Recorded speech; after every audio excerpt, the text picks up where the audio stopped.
بسم الله الرحمن الرحيم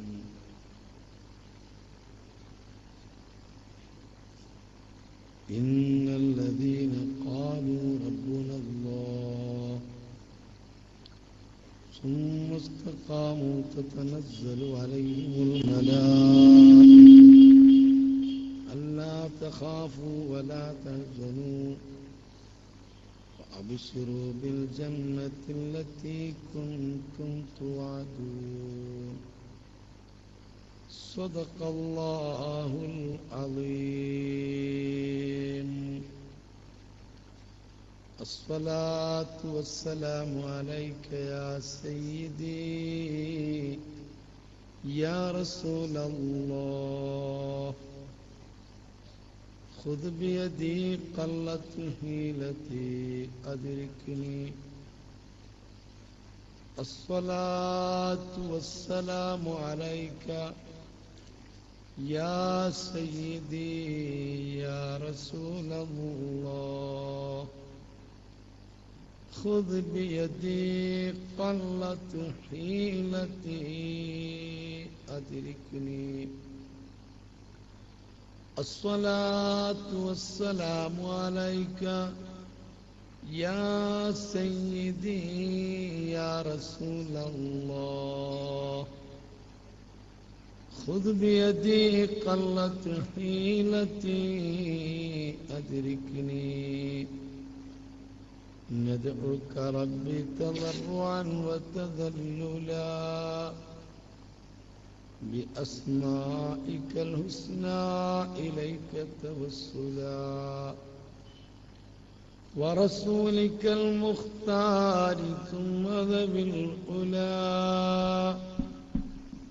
من أهل بدر الأكرمين إلهنا عجل بفتح منك يا رحماننا.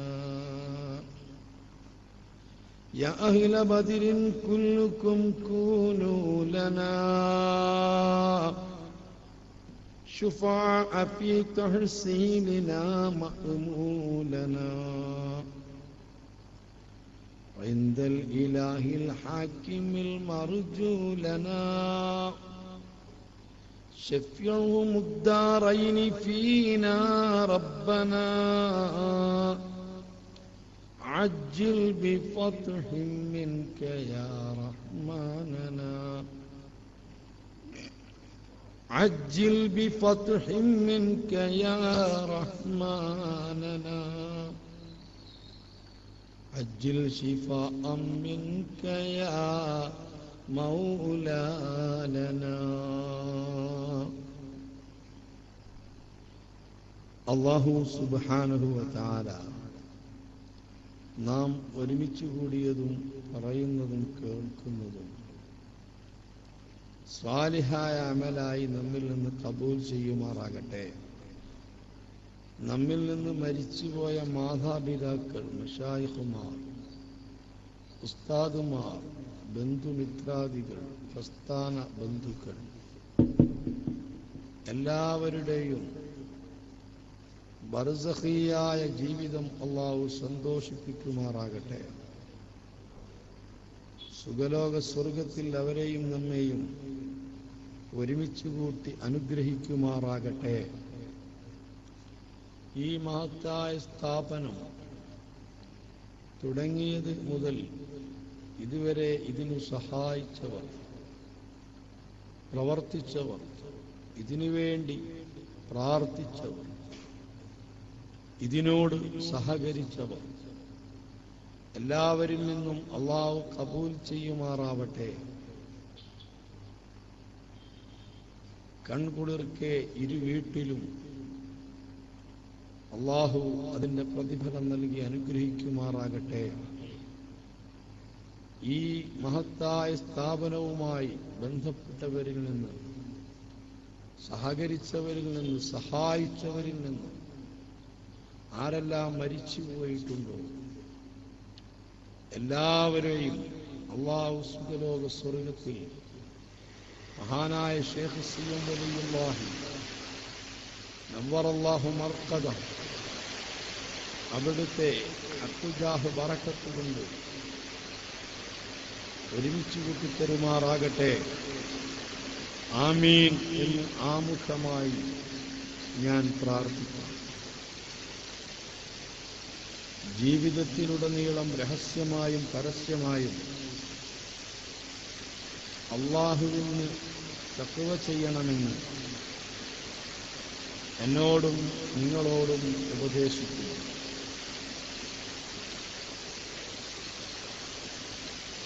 വിശുദ്ധ റമളാൻ കഴിഞ്ഞ്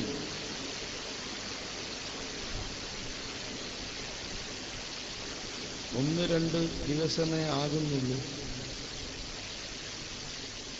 റമളാനിലുടനീളം രാത്രികളിലും പകലുകളിലുമൊക്കെ ആത്മീയമായ പ്രഭാഷണങ്ങളും പഠന ക്ലാസുകളും പ്രാർത്ഥനകളുമായിരുന്നു ആ വിശുദ്ധ റമളാൻ കൊണ്ട് നേടിയെടുത്ത ആത്മീയ വിശുദ്ധി കൈവിടാതെ നിലനിർത്തുന്നതിനും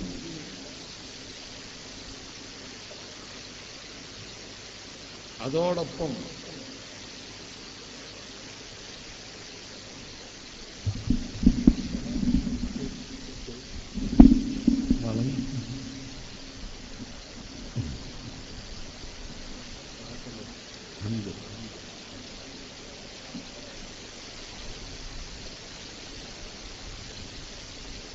വിശുദ്ധ റമളാൻ കഴിഞ്ഞതുകൊണ്ട് ഇനി എന്തൊരു പ്രഭാഷണമാണ് ഇവിടെ നടത്തേണ്ടത് എന്ന് ഞാനിങ്ങനെ ചിന്തിക്കുകയാണ്. ബഹുമാനപ്പെട്ട റഈസുൽ ഉലമ സുലൈമാൻ ഉസ്താദ് അവറുകൾ അല്ലാഹു ആഫിയത്തോടെ ദീർഘായുസ് നൽകുമാറാകട്ടെ. അവിടുത്തെ ചെറിയ നസീഹത്തും പ്രാർത്ഥനയുമെല്ലാം കഴിഞ്ഞു നാം ധന്യരായി. ഇനിയിപ്പോ എന്താണ് ഞാൻ നിങ്ങളോട് പ്രസംഗിക്കേണ്ടത് എന്നിങ്ങനെ ചിന്തിക്കുകയാണ്. ബഹുമാനപ്പെട്ട ബീരാ മുസ്ലിയാര് അല്ലാഹു സുബ്ഹാനഹു വ തആല നല്ല ആഫിയത്ത് കൊടുക്കുമാറാവട്ടെ. എന്നോട് ഇങ്ങനെ ഒരു പ്രഭാഷണം നടത്തണമെന്ന് വിശുദ്ധ റമളാനിൽ ഞാനൊരിക്കൽ കോംപ്ലക്സിൽ മർക്കസ് കോംപ്ലക്സിൽ വെച്ചൊരു ചെറിയ നസീഹത്ത് നടത്തിയപ്പോൾ കാണാനിടയാവുകയും ആവശ്യപ്പെടുകയും ചെയ്തു. ബീരാ മുസ്ലിയാർ പറഞ്ഞതുകൊണ്ട് ഞാൻ ഒറ്റടിക്ക് അതേന്ന് പറഞ്ഞതാണ്. അപ്പുറം ഒന്നും ചിന്തിച്ചിട്ടില്ല. ഇപ്പോഴാണ് ആലോചിക്കുന്നത്, അല്ലാഹുവേ ഞാൻ എന്താ പറയേണ്ടത്. കൂടുതൽ നീട്ടി പറയുന്ന ഒരു സന്ദർഭമല്ലല്ലോ ഇങ്ങനെ കോരിച്ചൊരിയുന്ന മഴ. മഴ കൊണ്ടൊരു തുള്ളി വെള്ളവും നമുക്ക് ശരീരത്തിൽ ഇറ്റി വീഴുകയില്ല. നല്ല പന്തല്, ആ പന്തലിന്റെ മേലെ മഴ പെയ്യുന്നത് കൊണ്ട് നല്ല ശബ്ദം. അതുകൊണ്ട് വളരെ പ്രധാനപ്പെട്ട ഒന്ന് രണ്ടു കാര്യങ്ങൾ ശ്രദ്ധയിൽപ്പെടുത്തി നിങ്ങളുടെ ഈ മഹത്തായ സദസ്സിൽ പങ്കെടുത്ത ഭാഗ്യം എനിക്ക് ലഭിക്കുന്നതിന് വേണ്ടി വളരെ ചെറിയ ഒരു ദുആ നടത്തി നമുക്ക് പിരിയാം. അല്ലാഹു തൗഫീഖ് നൽകുമാറാവട്ടെ.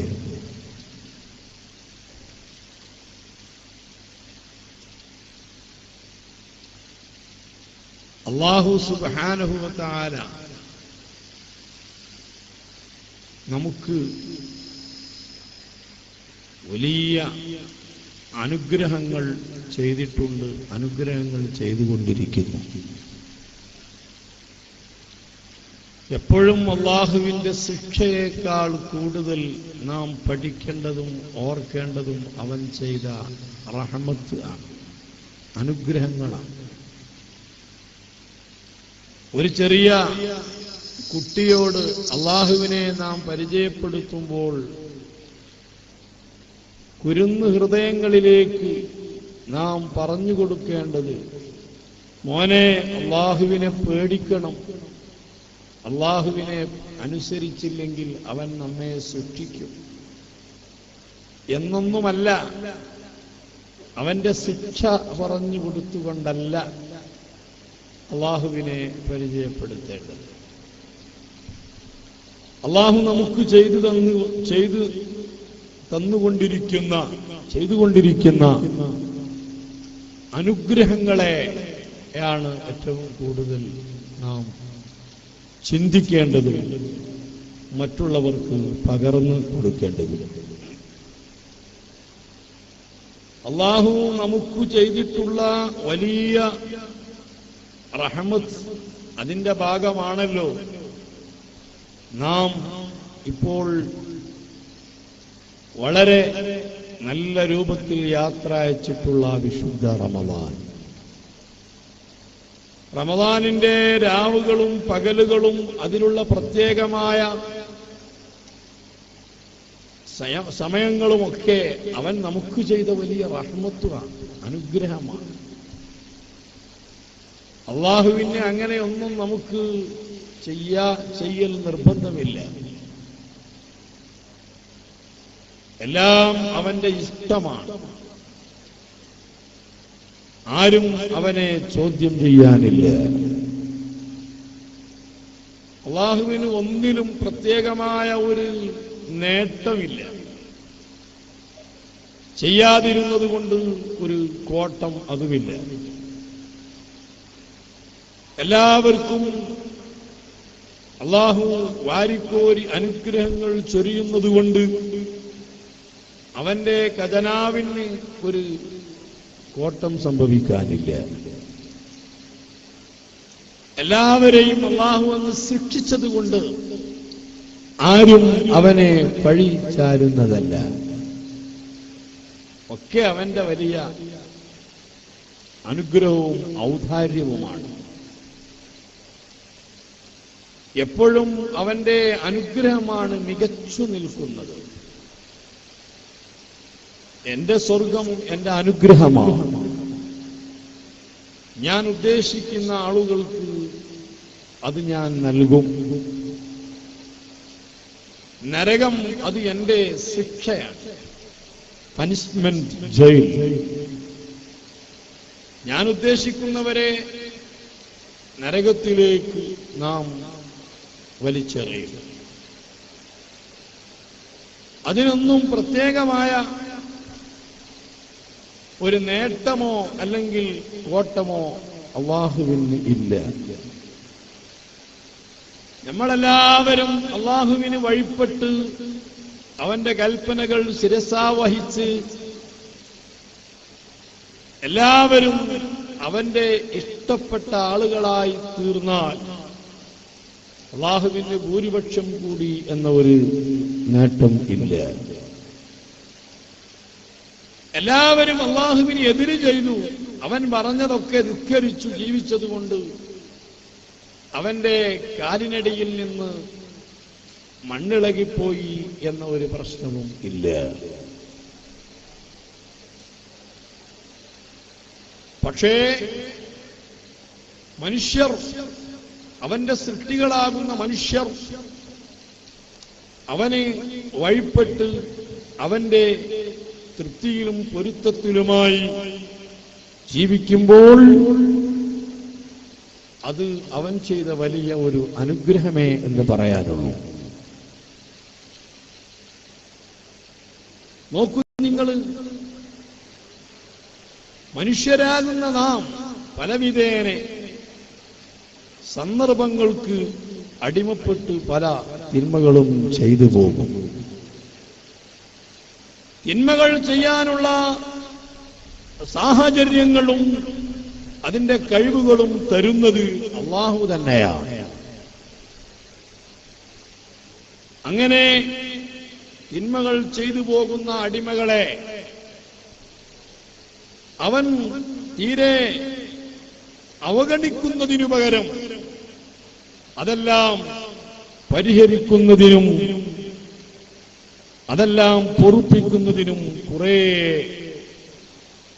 അവസരങ്ങൾ അവൻ നൽകി.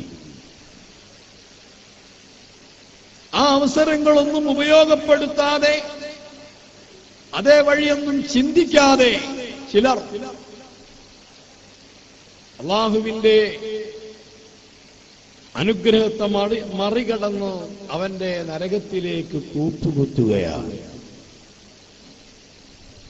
ഓർത്തു നോക്കൂ, ഒരു മനുഷ്യൻ ചെയ്യുന്ന പാപങ്ങൾ പൊറുക്കാൻ എന്തെല്ലാം അവസരങ്ങൾ മഹാനായ അല്ലാഹു വെച്ചിട്ടുണ്ട്. ആ കാര്യങ്ങൾ ഓരോന്നും പ്രവർത്തിക്കുമ്പോൾ മനുഷ്യൻ ചെയ്ത പാപങ്ങളെല്ലാം പൊറുക്കപ്പെടുന്നു.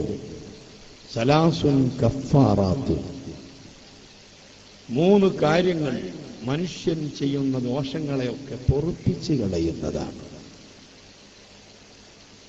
ആ കാര്യങ്ങളിലൂടെ മനുഷ്യൻ ചെയ്യുന്ന പാപങ്ങളെല്ലാം പൊറുപ്പിക്കുവാൻ അല്ലാഹു വെച്ചതാണ്. ഇസ്ബാഗുൽ വുളൂഇ അലൽ മകാരിഹി, വളരെ പ്രയാസമുള്ള സന്ദർഭത്തിൽ ശ്രദ്ധിച്ചുകൊണ്ട് പൂർണ്ണമായ രീതിയിൽ വുളൂ എടുക്കുക, അത് മനുഷ്യന്റെ പാപങ്ങൾ പൊറുക്കാൻ ഒരു ഹേതുകമാണ്. എന്തെല്ലാം ചിട്ടകളുണ്ട്, അദബുകളുണ്ട്, സുന്നത്തുകളുണ്ട്, അതെല്ലാം പാലിച്ചുകൊണ്ട് വുളൂ എടുത്താൽ മനുഷ്യൻ ചെയ്യുന്ന പാപങ്ങൾ പൊറുത്തുപോകും. ഏതൊരു തിന്മ ചെയ്യുമ്പോഴും ആ തിന്മയുടെ പാടുകൾ, കറകൾ നമ്മുടെ ഹൃദയങ്ങളിൽ ഉണ്ടാകും. എല്ലാ ബൽ റാനാല ഖുലൂബിഹിം മാ യക്സിബൂൻ, പാപങ്ങൾ ചെയ്യുമ്പോൾ ഹൃദയത്തിൽ കറ വീഴും. ഹൃദയങ്ങളിൽ കറ വീണാൽ, കറയായിക്കഴിഞ്ഞാൽ അതിൽ തെളിയേണ്ട ചിത്രങ്ങൾ തെളിയുകയില്ല.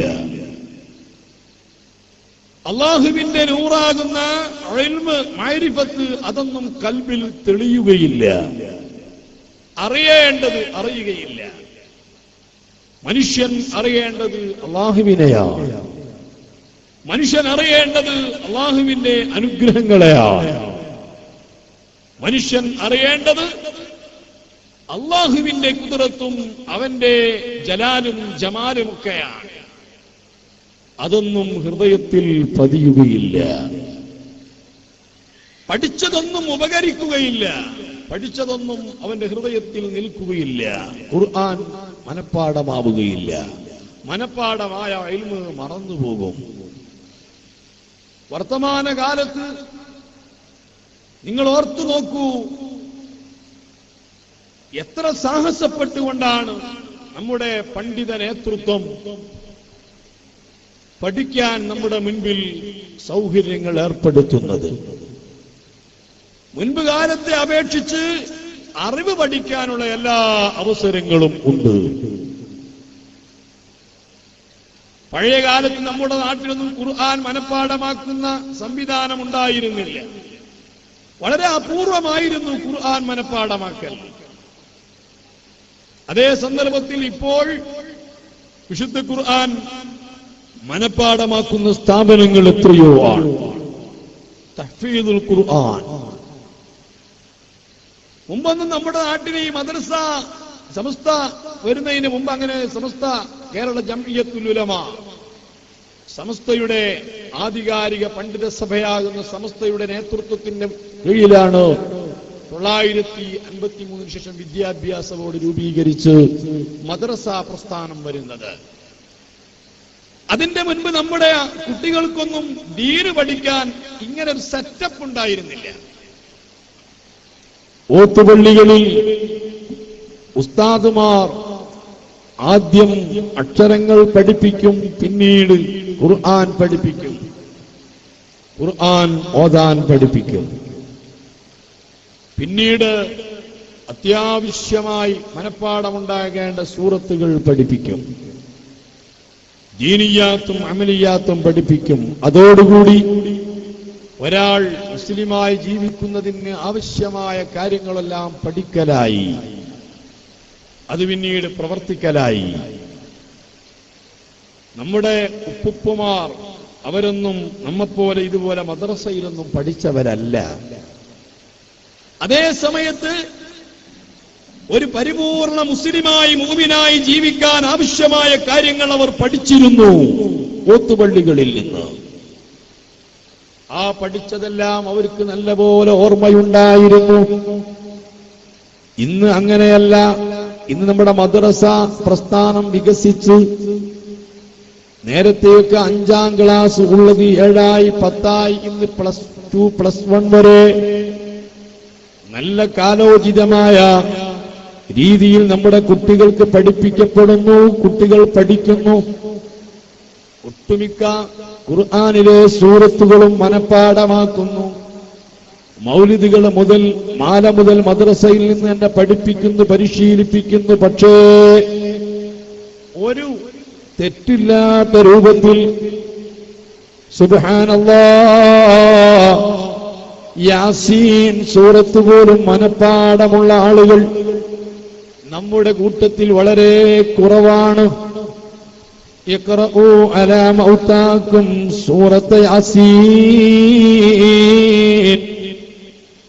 നിങ്ങളിൽ നിന്ന് മരിച്ചവരുടെ മേൽ മരണം ആസന്നമായവരുടെ അരികിൽ നിങ്ങൾ യാസീൻ സൂറത്ത് ഓതേണ്ടതാണ്.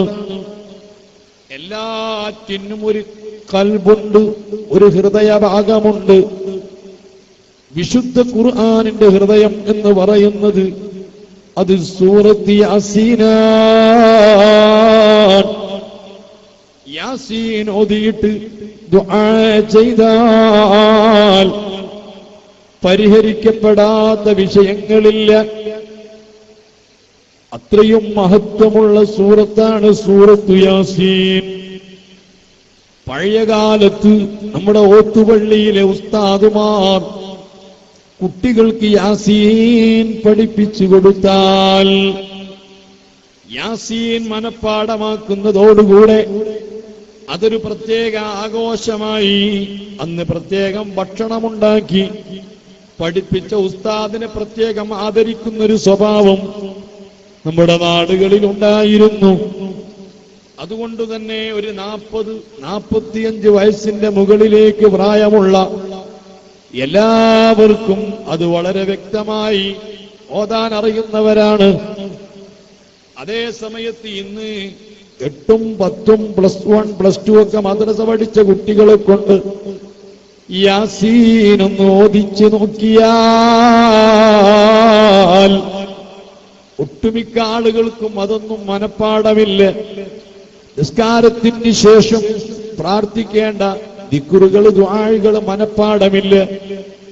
പലപ്പോഴും അതൊന്നും കൃത്യമായി ചൊല്ലുന്നില്ല. ചൊല്ലിക്കാൻ കുട്ടികൾക്ക് ചൊല്ലാൻ അതിനെക്കുറിച്ച് വിവരമില്ല. അതിന്റെ കാരണം പഠിപ്പിക്കാത്തത് കൊണ്ടല്ല, പഠിച്ച ഇൽമ് നമ്മുടെ ഖൽബിൽ നിൽക്കുന്നില്ല.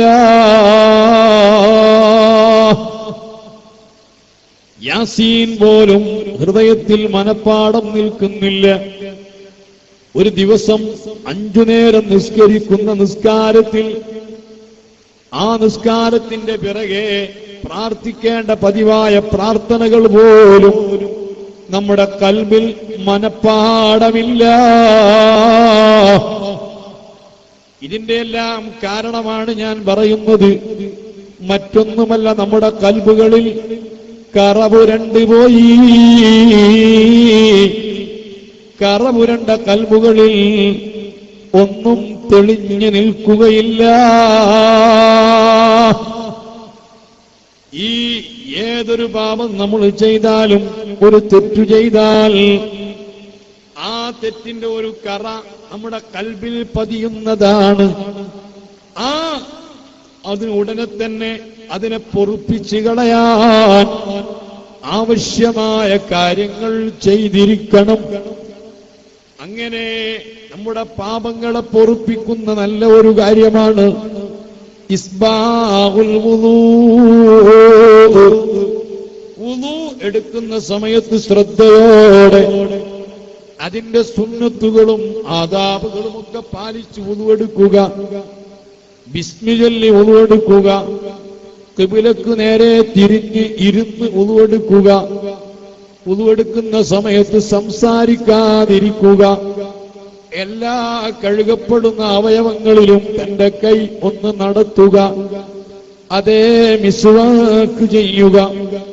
മിസ്വാക്ക് ചെയ്തുകൊണ്ട് വുളൂ എടുക്കലും ചെയ്യാതെ വുളൂ എടുക്കലും തമ്മിൽ ഈ 70 ഇരട്ടി പ്രതിഫലത്തിന് വ്യത്യാസമുണ്ട്. ഹബീബ് മുഹമ്മദുർ റസൂലുള്ളാഹി ബിസ്മി ചൊല്ലി വുളൂ എടുത്താൽ എന്താണ് അതിന്റെ പ്രത്യേകത നിങ്ങൾക്കറിയുമോ? ബിസ്മി ചൊല്ലാതെയാണ് ഒരാൾ വുളൂ എടുക്കുന്നതെങ്കിൽ ശാഫിഈ മദ്ഹബിലെ പ്രബലമായ വീക്ഷണമനുസരിച്ച് വുളൂ സഹിയാകുന്നതാണ്. പക്ഷേ ആ വുളൂഇന്റെ അവയവങ്ങൾ, വുളൂഇന്റെ വെള്ളം തട്ടിയിട്ടുള്ള ചേർന്നിട്ടുള്ള അവയവങ്ങളിലുള്ള പാപങ്ങൾ മാത്രമേ കഴുകുന്നുള്ളൂ. അതേ സമയത്ത് ബിസ്മി ചൊല്ലി വുളൂ എടുത്താൽ തന്റെ ശരീരത്തിലെ എല്ലാ ഭാഗങ്ങളിലുമുള്ള തെറ്റിന്റെ ആ കറകൾ കഴുകി പോകുന്നതാണ്, വൃത്തിയാകുന്നതാണ്, ശുദ്ധിയുണ്ടാകുന്നതാണ്. അതാണ് സലാസുൻ കഫാറാത്ത്. പടച്ച റബ്ബ് നമുക്ക് വെച്ചിരിക്കുന്ന ഒരു പ്രത്യേക ആനുകൂല്യമാണ്. മാത്രമല്ല ഹബീബ് മുഹമ്മദുർ റസൂലുള്ളാഹി വകസറത്തുൽ ഖുത്വാ ഇലൽ മസാജിദി.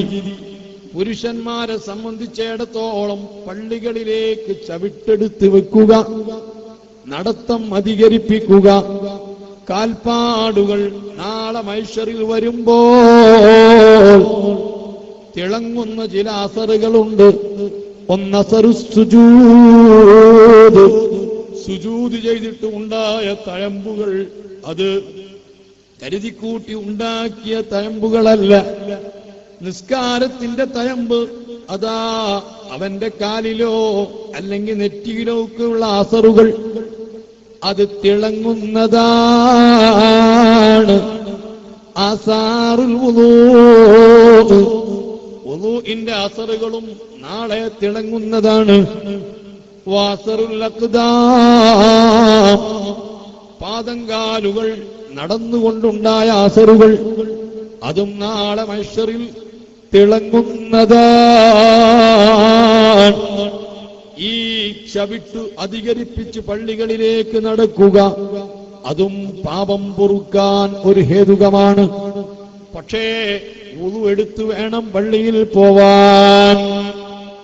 വുളു എല്ലാം എടുത്ത് വളരെ ശ്രദ്ധിച്ച് അതവോടെ സക്കീനത്തോടെ ഒതുക്കത്തോടെ പള്ളിയിൽ പോകണം. പള്ളിയിൽ എത്തിയാലോ വളരെ അച്ചടക്കമുണ്ടാവണം. നിസ്കാരം തുടങ്ങിയെന്നു കരുതി ഓടാൻ പാടില്ല. പള്ളികളിൽ വെച്ചൊക്കെ നമ്മൾ നടക്കുമ്പോ വളരെ ഭവ്യതയോടെ നടക്കണം. ഞാൻ ഓർക്കുകയാണ്, സുബ്ഹാനല്ലാഹ്, ഇന്ന് നാം ആരെങ്കിലും ഒത്തിരി സമയം പള്ളിയിൽ വന്നിരുന്നാൽ ആ പള്ളിയിൽ ഇരുന്ന എല്ലാ ബഹുമാനാദരവുകളും പുണ്യങ്ങളും നാം തന്നെ നഷ്ടപ്പെടുത്തിയിട്ടേ എഴുന്നേറ്റ് പോകുന്നുള്ളൂ. അതേ, ശവ്വാൽ നല്ല മാസമാണ്, നിക്കാഹ് സുന്നത്തുള്ള മാസമാണ്, നിക്കാഹിന് ഏറ്റവും നല്ല മാസമാണ്. അതുപോലെ കല്യാണത്തിന് നല്ല മാസമാണ്. നിക്കാഹ് നടത്താൻ പള്ളിയിൽ സുന്നത്താണ്. വെള്ളിയാഴ്ച രാവിലെ ആവൽ സുന്നത്താണ്. ഇതൊക്കെ പഴയകാലത്തെ പണ്ഡിതന്മാര്, അഇമ്മത്തുകള് അവരെ ഗ്രന്ഥങ്ങളിൽ എഴുതി വെച്ചിട്ടുള്ളതാണ്. മുത്തുനബി പഠിപ്പിച്ചതാണ്. പക്ഷെ നമ്മളെ നാട്ടിലൊന്നും അങ്ങനെ പള്ളിയിൽ മുമ്പ് ഉണ്ടാവില്ല. പള്ളിയിൽ നിക്കാഹ് ഉണ്ടാവില്ല, വളരെ അപൂർവം. ഇപ്പൊ എല്ലാ പള്ളിയിലും കാണാം വെള്ളിയാഴ്ച നിക്കാഹൊക്കെ. വെള്ളിയാഴ്ച രാവിലെ. അതെന്താ മുമ്പുള്ള ഇല്ലാതെ? അത് എന്തായിരുന്നു മുൻകാലത്തെ ഉലമാ പണ്ഡിതന്മാർ ആ സുന്നത്ത് നിലനിർത്താതിരുന്നതിന്റെ കാരണമറിയുമോ? നമ്മുടെ പണ്ഡിതന്മാരോ സാദാത്തുക്കളോ നാം ആദരിക്കുന്ന ആരെങ്കിലും ഒരു നിക്കാഹിന് കാർമ്മികത്വം നൽകുന്നതിന് നിശ്ചയിച്ചു. ആ കൃത്യസമയത്തിനെത്താതെ 10 മിനിറ്റ് സമയം വൈകിയാൽ നമ്മുടെ പള്ളികളൊക്കെ ചന്തപ്പൊരയാണ്. എന്തൊരു സംസാരാണിത്! സുബ്ഹാനല്ലാഹ്. നിങ്ങൾക്ക് കേൾക്കണോ? മഹാനരായ അഷ്റഫുൽ ഖൽഖ് മുത്ത് മുഹമ്മദുർ റസൂലുള്ളാഹി സ്വല്ലല്ലാഹു അലൈഹി വസല്ലമ തങ്ങൾ പഠിപ്പിച്ചതല്ലേ, പള്ളികൾ അല്ലാഹുവിന്റെ ഭവനങ്ങളാണ്. പള്ളികളിൽ വളരെ അതവോടെ ചിട്ടയോടെ നിൽക്കണം. നിങ്ങളൊക്കെ പള്ളിയിൽ അതവുകേട് കാണിക്കുന്നു, ഞാൻ വളരെ ഉഷാറാണ് എന്ന് ഞാൻ ഈ പറയുന്നതിനർത്ഥമില്ല. ഞാനും നിങ്ങളും ശ്രദ്ധിക്കേണ്ട ഒരു കാര്യമാണ്, അല്ലാഹു സുബ്ഹാനഹു വ തആല ബഹുമാനിച്ച പലതും നമ്മളെ ബഹുമാനിക്കുന്നില്ല. ബഹുമാനം അത് കൽബ് കൊണ്ടാണ്, തഅ്ലീം കൽബ് കൊണ്ടാണ്. ആ തഅ്ലീം നമ്മുടെ കൽബിൽ നിന്ന് പലപ്പോഴും ഇല്ലാതെയായി പോയോ എന്ന് സംശയിക്കേണ്ടതാണ്. ഓർത്തു നോക്കൂ, മഹാനരായ മൂസ നബി അലൈഹിസ്സലാം, മൂസ നബി അലൈഹിസ്സലാത്തു വസ്സലാം തങ്ങളെ അല്ലാഹു സുബ്ഹാനഹു വ തആല തൗറാത്ത് നൽകാൻ തൂർ പർവ്വതത്തിലേക്ക് വിളിക്കുകയാണ്. ആ തൂർ പർവ്വതത്തിലേക്ക് ബഹുമാനപ്പെട്ട മൂസ നബി അലൈഹിസ്സലാം കയറുമ്പോൾ പടച്ച റബ്ബിന്റെ കൽപ്പന, ഫഖ്ലൗന ഇലൈക ഇന്നക ബിൽ വാദിൽ മുഖദ്ദസി തുവാ. മൂസ നബിയേ, നിങ്ങൾ പരിശുദ്ധ ഭൂമിയിലാണ്, നിങ്ങൾ ചെരുപ്പഴിച്ചു വെക്കണം. സത്യത്തിൽ അവിടെ തൗറാത്ത് ഇറങ്ങിയിട്ടില്ല, അല്ലാഹുവിന്റെ പ്രകാശം പ്രത്യക്ഷപ്പെട്ടിട്ടില്ല. ആ വലിയ ബഹുമാനം ഉള്ള സംഭവങ്ങളെല്ലാം വരാൻ പോകുന്നേ ഉള്ളൂ. അവിടെ തൗറാത്ത് ഇറങ്ങിയിട്ടില്ല, അത് ഇറങ്ങാൻ പോകുന്നേ ഉള്ളൂ. അപ്പോഴേക്കും അല്ലാഹു പറഞ്ഞത് എന്താ? ഫഖ്ലൗന ഇലൈക ഇന്നക ബിൽ വാദിൽ മുഖദ്ദസി തുവാ. ചെരുപ്പ് അഴിച്ചു വെക്കണം, കാരണം നിങ്ങളൊരു പരിശുദ്ധ ഭൂമിയില എന്ന് പറഞ്ഞാൽ അവിടെ അതിന് നിശ്ചയിക്കപ്പെട്ടതോടുകൂടി അതിന്റെ ബഹുമാനമാണ്. അങ്ങനെയാണല്ലോ. നമ്മളിപ്പോ ഒരാൾക്ക് ഭക്ഷണം കൊടുക്കാൻ നല്ലൊരു പാത്രം അല്ലേ, പ്ലേറ്റ്, നല്ല പിഞ്ഞാണക്കൂത്തിന്റെ ഒരു പ്ലേറ്റ്, ആ പ്ലേറ്റിലാണല്ലോ നമുക്കൊക്കെ ഭക്ഷണം കഴിക്കാൻ വളരെ ഇഷ്ടം. അതേ പിഞ്ഞാണക്കൂട്ട് തന്നെയാണ് നമ്മുടെ ക്ലോസറ്റിന്റെ കൂട്ടും. പക്ഷേ ആ ആകൃതിയിലുള്ളൊരു പ്ലേറ്റിലാണ് നമുക്ക് ഭക്ഷണം തന്നാൽ എങ്കിൽ എങ്ങനെ ഉണ്ടാവും? സംഗതി അത് ഉപയോഗിച്ചിട്ടൊന്നുമില്ല, അതിന്റെ രൂപം അങ്ങനെ ആയതേ ഉള്ളൂ. അതിനു വേണ്ടി നിശ്ചയിക്കപ്പെട്ടതായിപ്പോയി. നിങ്ങൾ ആരെങ്കിലും കഴിക്കുവോ അങ്ങനത്തെ ഒരു പാത്രത്തിൽ ഭക്ഷണം തന്നാല്? ഇതെന്താ അതെന്താ? അതെ, അതിനുവേണ്ടി നിശ്ചയിക്കപ്പെട്ടതായതോടുകൂടി തന്നെ ഒരു പുതിയ വീട്, ആ വീട്ടിൽ നല്ലൊരു ടോയ്ലറ്റ്, ആ ടോയ്ലറ്റ് ആയിട്ടൊന്നും ഉപയോഗിച്ചിട്ടില്ല, ഉദ്ഘാടനം കഴിച്ചിട്ടില്ല, നല്ല ടൈൽസുകളൊക്കെ വെച്ച് ഉഷാറാക്കിയിട്ടുള്ള ടോയ്ലറ്റാണ്. അവിടെയാണ് നിങ്ങൾക്ക് ഭക്ഷണം വിളമ്പി തന്നെങ്കിലോ? അല്ല, ഉപയോഗിച്ചിട്ടില്ല. അല്ല, അത് അതിനുവേണ്ടി നിശ്ചയിക്കപ്പെട്ടതോടുകൂടി നമ്മുടെ മനസ്സിൽ എന്തോ ഒരു പ്രയാസം. എന്നാ പിന്നെ അതേപോലെ തന്നെയാ നന്മയ്ക്ക് വേണ്ടി നിശ്ചയിക്കപ്പെട്ടാലും, നല്ലതിനു വേണ്ടി നിശ്ചയിക്കപ്പെടുമ്പോൾ തന്നെ അതിന് ബഹുമാനമുണ്ട്. മ്ലേച്ഛമായ കാര്യങ്ങൾക്ക് നിശ്ചയിക്കപ്പെട്ടാൽ അതിന് നമുക്ക് വെറുപ്പുള്ളതുപോലെ തന്നെ. ബഹുമാനപ്പെട്ട ഇമാം ബുഖാരി റഹിമഹുല്ലാഹ്, സുബ്ഹാനല്ലാഹ്, അവിടുന്ന് സഹീഹുൽ ബുഖാരി എഴുതാൻ കടലാസ് കൊണ്ടുവച്ചാൽ പിന്നീട് ആ റൂമിൽ വുളുഇല്ലാതെ നിൽക്കുമായിരുന്നില്ല. ഇത്ര ബഹുമാനം. അതിൽ ഹദീസ് എഴുതിയിട്ടില്ല. ഹദീസ് എഴുതാൻ വേണ്ടി കടലാസ് കൊണ്ടുപോയി വെച്ചാൽ തന്നെ ആ റൂമിൽ ബഹുമാനമായിരുന്നു. പിന്നെ വുളുഇല്ലാതെ അങ്ങോട്ട് കയറില്ല. ഇമാമുന ശാഫിഈ റളിയല്ലാഹു അൻഹു ബഹുമാനം മനസ്സിലാക്കുക. ഇമാമുന ശാഫിഈ റളിയല്ലാഹു അൻഹു അവിടുന്ന് കുട്ടികൾക്ക് ദർസ് നടത്തിക്കൊണ്ടിരിക്കുമ്പോൾ മേശപ്പുറത്ത് കൊണ്ടുവച്ച ചില കടലാസുകൾ പാറിപ്പോയി.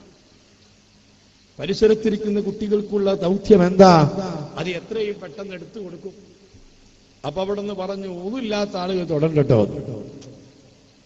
വൈറ്റ് പേപ്പറാണ്, വുളുഇല്ലാത്തവർ തൊടരുത്. എന്താ അത്?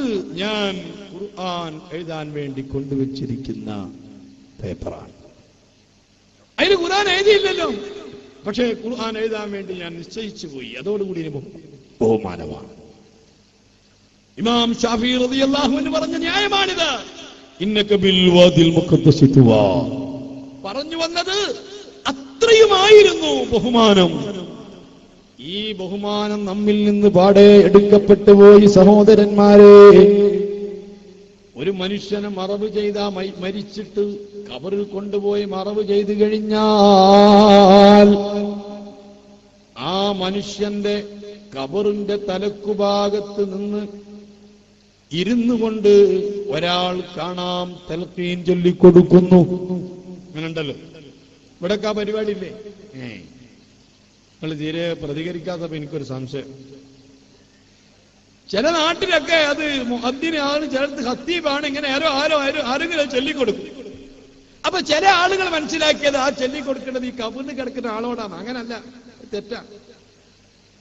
അങ്ങനെ ചിലവർ വിചാരിച്ചു, റബ്ബേ ഈ കബറിനുള്ളില് എത്ര ആഴത്തിലായ ആൾ കിടക്കുന്നത്, അതിന്റെ മീനാണ് വലിയ കല്ലും, അതിന് വേറെ കുറെ മണ്ണും, സർവ്വ ഓളുകളൊക്കെ അടച്ച് ഇത്രയും ഉയരത്തിൽ നിൽക്കുന്ന ഇയാൾക്ക് ചൊല്ലിക്കൊടുത്താൽ എങ്ങനെയാ കേൾക്കുക എന്ന് ചിലർക്കൊക്കെ സംശയം ഉണ്ടാവും.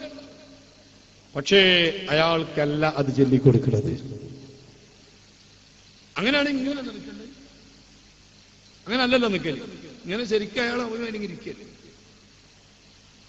ഈ മരിച്ച മയ്യിത്തിന്റെ റൂഹ് എന്ന് പറയുന്നത് ഖബറിന്റെ പുറത്താണ്. റൂഹിനെ ആരും മയ്യത്ത് കുളിപ്പിച്ചിട്ടില്ലല്ലോ. റൂഹിനെ ആരെങ്കിലും കഫൻ ചെയ്തീനോ? റൂഹിനെ ആരെങ്കിലും ഖബറിലേക്ക് ഇറക്കി വെച്ചീനോ? ഇല്ല. ആ റൂഹുള്ളത് അവിടെ പുറത്താണ്. എല്ലാ അർവാഹുകളും ഖബറിന്റെ പുറത്താണ്. ആനാ ശൈഖ് സിയം വലിയുല്ലാഹി നവ്വറല്ലാഹു മർഖദ സിയാറത്ത് ചെയ്യാൻ പോകുമ്പോൾ ശ്രദ്ധിക്കണം, അവിടുന്ന് അതിന്റെ പുറത്താണുള്ളത്.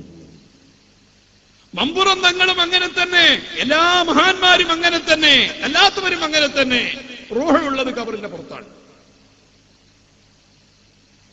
ആ റൂഹും ഈ ഡെഡ് ബോഡിയും തമ്മിൽ ഒരു ചെറിയ കണക്ഷൻ ഉണ്ടാകുന്നു മാത്രം. അത് ഖബറിൽ കിടക്കുന്ന മനുഷ്യന് പൂർണ്ണമായ ഹയാത്തൊന്നും ഉണ്ടാവില്ല. അങ്ങനെ അതിന് ബേജാറാണ്. ഉണ്ടായ ഒരാൾ ഖബറിൽ കിടക്കൂല, എങ്ങനെങ്കിലും കെട്ടി പറഞ്ഞു പോരൂലേ അല്ലേ? ഭയങ്കര ശക്തിയുള്ള ആൾക്കാരൊക്കെ അല്ലേ? ഏറി വന്നാ 8 10 കല്ലാള് തള്ളിയിട്ട് ഒരു കല്ലെങ്കിലും പോരൂലേ? പക്ഷെ അങ്ങനെ ആരും മനസ്സിലാക്കണ്ട, അങ്ങനല്ല. ഈ ഖബറിൽ കിടക്കുന്ന മനുഷ്യന്റെ ഈ നെഞ്ഞിന്റെ മേൽപോട്ട് മാത്രമേ ഹയാത്തുണ്ടാവും. അയാളെ നെഞ്ഞിന്റെ മേൽപോട്ട് അതന്നെ ഒരു ചക്രശ്വാസം വലിക്കുന്ന രൂപത്തിലുള്ള ഹയാത്തേ ഉണ്ടാവും. കാണാൻ പറ്റും, കേൾക്കാൻ പറ്റും, അറിയാൻ പറ്റും, അതൊക്കെ അയാൾക്ക് ഉണ്ടാവും. എന്നാൽ അത് പരിപൂർണമായ ആരോഗ്യവാനല്ല. അയാളെ കാല് ചലിക്കുകയില്ല.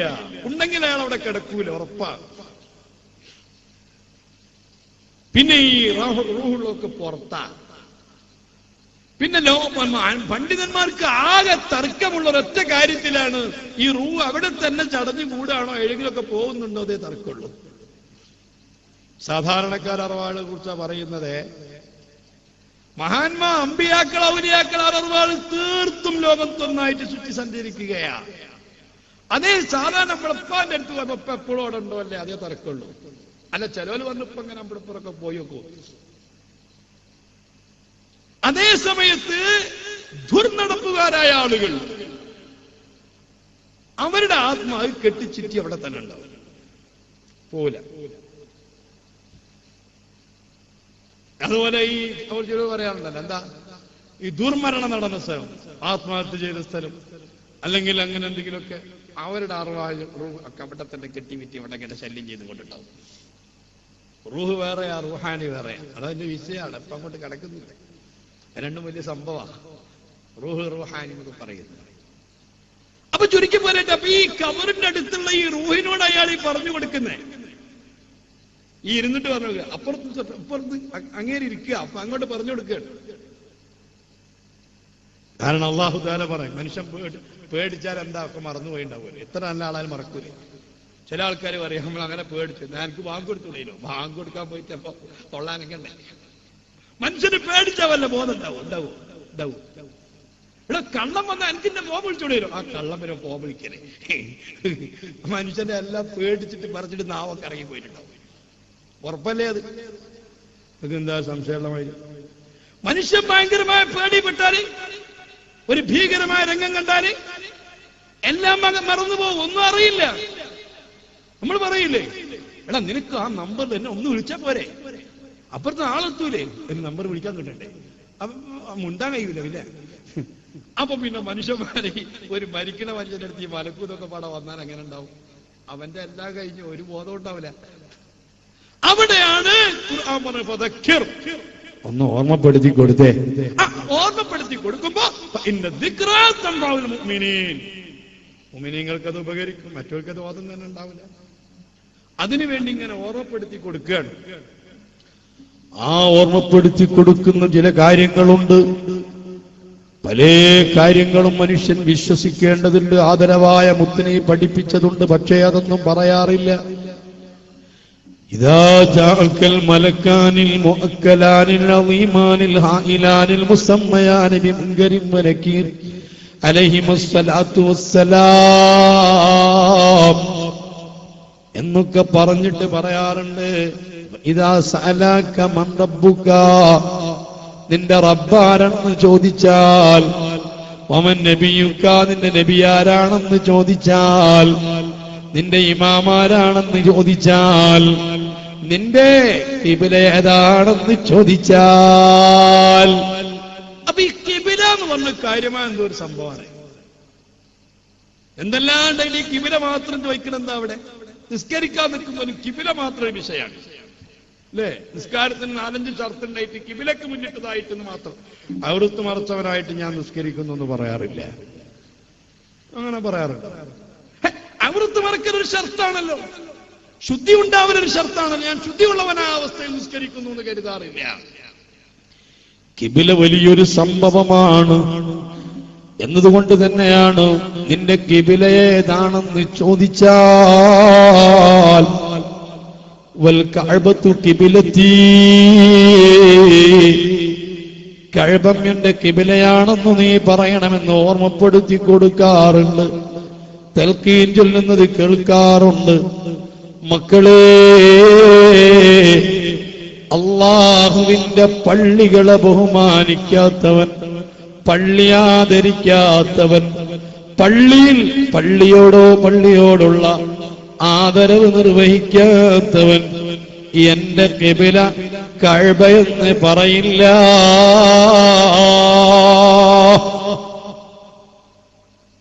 ഹുജ്ജത്തുൽ ഇസ്ലാം അബൂ ഹാമിദ് ഗസാലി റഹിമഹുല്ലാഹ് അദ്ദുറത്തുൽ ഫാഖിറ ഫീ കശ്ഫി ഉലൂമിൽ ആഖിറ എന്ന ഗ്രന്ഥത്തിൽ വളരെ വ്യക്തമായി പറയുന്നത് കാണാം. പള്ളികളെല്ലാം വിശുദ്ധ കഅബയുടെ ബ്രാഞ്ചുകളാണ്. അതുകൊണ്ട് പള്ളികളോട് ബഹുമാനമില്ലാത്തവൻ, പള്ളികളിൽ വെച്ചുകൊണ്ട് മൊബൈൽ അടിക്കുന്നവൻ, പള്ളിയിൽ വെച്ചുകൊണ്ട് സംസാരിക്കുന്നവൻ, പള്ളിയിൽ ശബ്ദമുണ്ടാക്കുന്നവൻ, പള്ളിയോടുള്ള ഹുർമത്ത് പരിഗണിക്കാത്തവൻ, നിന്റെ ഖിബില ഏതാണെന്ന് ചോദിക്കുമ്പോ കഅബ എന്ന് പറയില്ല. പറയാതിരുന്നാൽ അതുകൊണ്ടുണ്ടാകുന്ന ഭവിഷ്യത്ത് എന്തൊക്കെയാ നമ്മൾ അറിഞ്ഞതല്ലേ. ഞാൻ ഈ സമയത്തത് പറയാൻ ഉപയോഗപ്പെടുത്തുന്നില്ല. അതുകൊണ്ടുണ്ടാകുന്ന ഭവിഷ്യത്ത് എന്തൊക്കെയാ നമ്മൾ അറിഞ്ഞതല്ലേ. ാണ് പള്ളിയിൽ നമ്മൾ ശബ്ദമുയർത്തി സംസാരിക്കരുത്. പള്ളിയിലൂടെ മറ്റു സ്ഥലങ്ങളിൽ നടക്കുന്നത് പോലെ നാം സ്പീഡിൽ നടന്നുകൂടാ. ഒരു വസ്തുവോട് നമുക്ക് ബഹുമാനമുണ്ടാകുമ്പോ, ആദരവുണ്ടാകുമ്പോ അതിനെ നോക്കുന്നതിലും അതിനെ വിലയിരുത്തുന്നതിലും അതിനോടുള്ള സർവ കാര്യങ്ങളിലും അത് പ്രകടമാകുന്നതാ, അത് കൽബിലുള്ളതാ. പഴയ കാലത്ത് പറയും പള്ളിനെ കൊള്ള ചൂണ്ടിക്കാട്ടാൻ പാടില്ല എന്ന് പറയാം. എന്താ പള്ളി ചൂണ്ടിക്കാട്ട ഓട്ടാവൂല.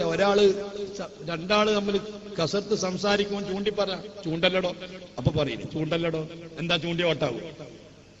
അല്ല, ചൂണ്ടിയ മനസ്സിലാക്കിയത് വിലക്കാത്ത പരിപാടിയാണ്. നമ്മൾ നിസ്സാരപ്പെടുത്തലാണത്. അതുകൊണ്ടാ ചൂണ്ടല്ലേ എന്റെ കയ്യാണെന്നത് ആരും പറഞ്ഞു പോകും. ബാപ്പാന്റെ മൊത്തം ചൂണ്ടി വെക്കാണ്. എന്നാൽ അത് പള്ളിയിലും വേണം. അതുകൊണ്ടാണ് നമ്മുടെ പൂർവികർ പഠിപ്പിച്ച പള്ളിയിലേക്ക് ചൂണ്ടിക്കാട്ടരുത്. പറഞ്ഞു വന്നത് പള്ളികളിലോട് ആദരവ് വേണം. അത് അല്ലാഹുവിന്റെ കഅബയുടെ ബ്രാഞ്ചുകളാണ്.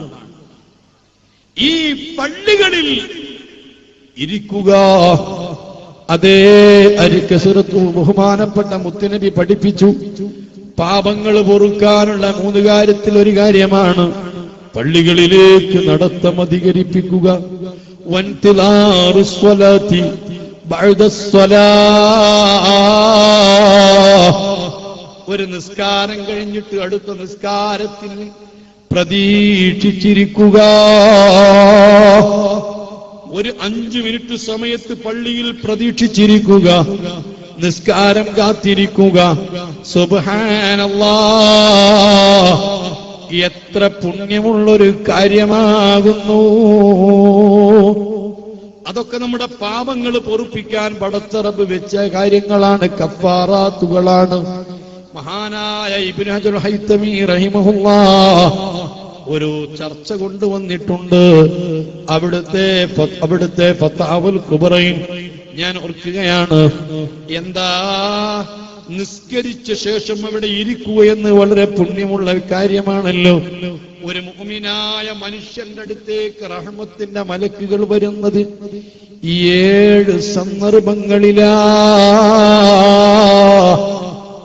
നമുക്കൊക്കെ റഹ്മത്തിന്റെ മലക്കുകൾ വരണമല്ലോ.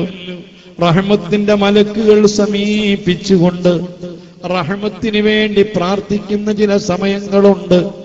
മക്കളെ, അല്ലാഹുവിന്റെ റഹ്മത്തല്ലേ നമുക്ക് വേണ്ടത്. റഹ്മത്ത് കൊണ്ടല്ലേ രക്ഷപ്പെടുമെന്ന് പ്രതീക്ഷയുള്ളൂ.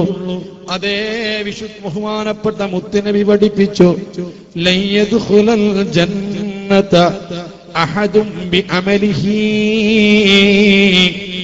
അമലിന്റെ പൊലിമ കൊണ്ട് സ്വർഗത്തിൽ കടക്കാൻ ഒരാളുമില്ല. ഒരാളും അമല് കൊണ്ട് സ്വർഗത്തിൽ കടക്കുമെന്നു കരുതണ്ട. പറയുന്നതാരാ? മുത്തു മുഹമ്മദുർ റസൂലുള്ളാഹ്. സ്വഹാബത്ത് ചോദിച്ചു, വലാ അന്ത, തങ്ങളും കടക്കുകയില്ലയോ? ലാ ഇല്ല അൻ തഗമ്മദനില്ലാഹു ബിറഹ്മതിഹി, അല്ലാഹ് അവന്റെ റഹ്മത്ത് കൊണ്ട് പൊതിഞ്ഞെങ്കിലല്ലാതെ എനിക്കും സ്വർഗത്തിൽ കടക്കാൻ കഴിയില്ല.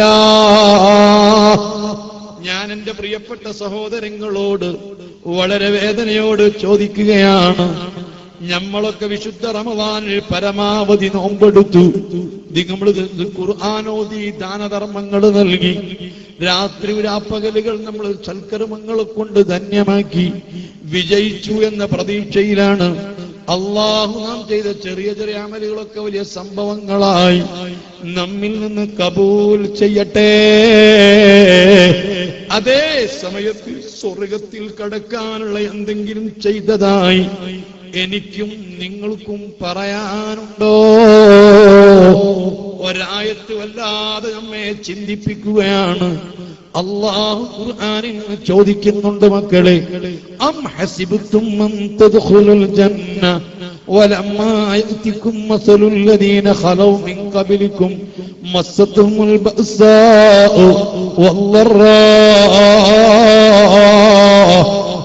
ബഹുമാനപ്പെട്ട ഖുർആൻ ചോദിക്കുകയാണ്, ഈ സ്വർഗത്തിൽ കടക്കുമെന്ന് നിങ്ങൾക്ക് ധാരണയുണ്ടോ? അള്ളാന്റെ സ്വർഗത്തിലേക്ക് അങ്ങ് കടക്കാമെന്ന് നിങ്ങൾക്ക് ധാരണയുണ്ടോ? വേണ്ട വേണ്ട. മൗദിഉ ഖദമിൻ മിനൽ ജന്നതി ഖൈറും മിനദ് ദുനിയാ വമാ ഫീഹാ. സ്വർഗത്തിലെ 30 സെന്റിമീറ്റർ, ഒരു ഫൂട്ട് സ്വർഗത്തിലെ ഒരു കദമ്, അതിനെത്രയാണെന്നറിയോ?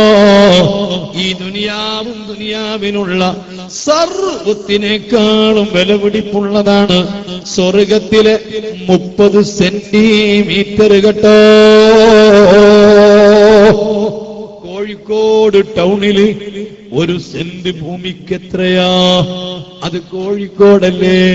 വേണ്ടാതെ ബാംഗ്ലൂരായാലോ, അല്ലാതെ ഡൽഹിയിലായാലോ, അല്ലാതുപോലെ അത് ഹോങ്കോങ്ങിലായാലോ, അമേരിക്കയിലായാലോ, ഈ പ്രപഞ്ചത്തിൽ എന്തെല്ലാം നിനക്ക് കണക്ക് കൂട്ടാൻ കഴിയും, എന്തെല്ലാം നിനക്ക് ചിത്രീകരിക്കാൻ കഴിയും, ഇതിനേക്കാളെല്ലാം ഭയങ്കരമല്ലേ അള്ളാഹുവിന്റെ സ്വർഗത്തിൽ നിന്നുള്ള ഒരു കദമ്, ഒരു 30 സെന്റിമീറ്റർ. അത്ര വിലപിടിപ്പുള്ള സാധനമാണ് ഈ സ്വർഗം. ഓ മുസ്ലിമീങ്ങളെ, അള്ളാഹുവിന്റെ സ്വർഗത്തിൽ അവൻ കരുതി വെച്ചിട്ടുള്ള, അവൻ സംവിധാനിച്ചിട്ടുള്ള സുഖങ്ങളോ സൗകര്യങ്ങളോ അത് ഖുർആനിൽ റബ്ബ് പറഞ്ഞിട്ടില്ല, അത് ഹദീസിൽ മുത്തുനബി പഠിപ്പിച്ചിട്ടില്ല. ഇന്ന് വരെ സ്വർഗത്തിലുള്ള എന്താണെന്ന് ഒരാളും അറിയില്ല.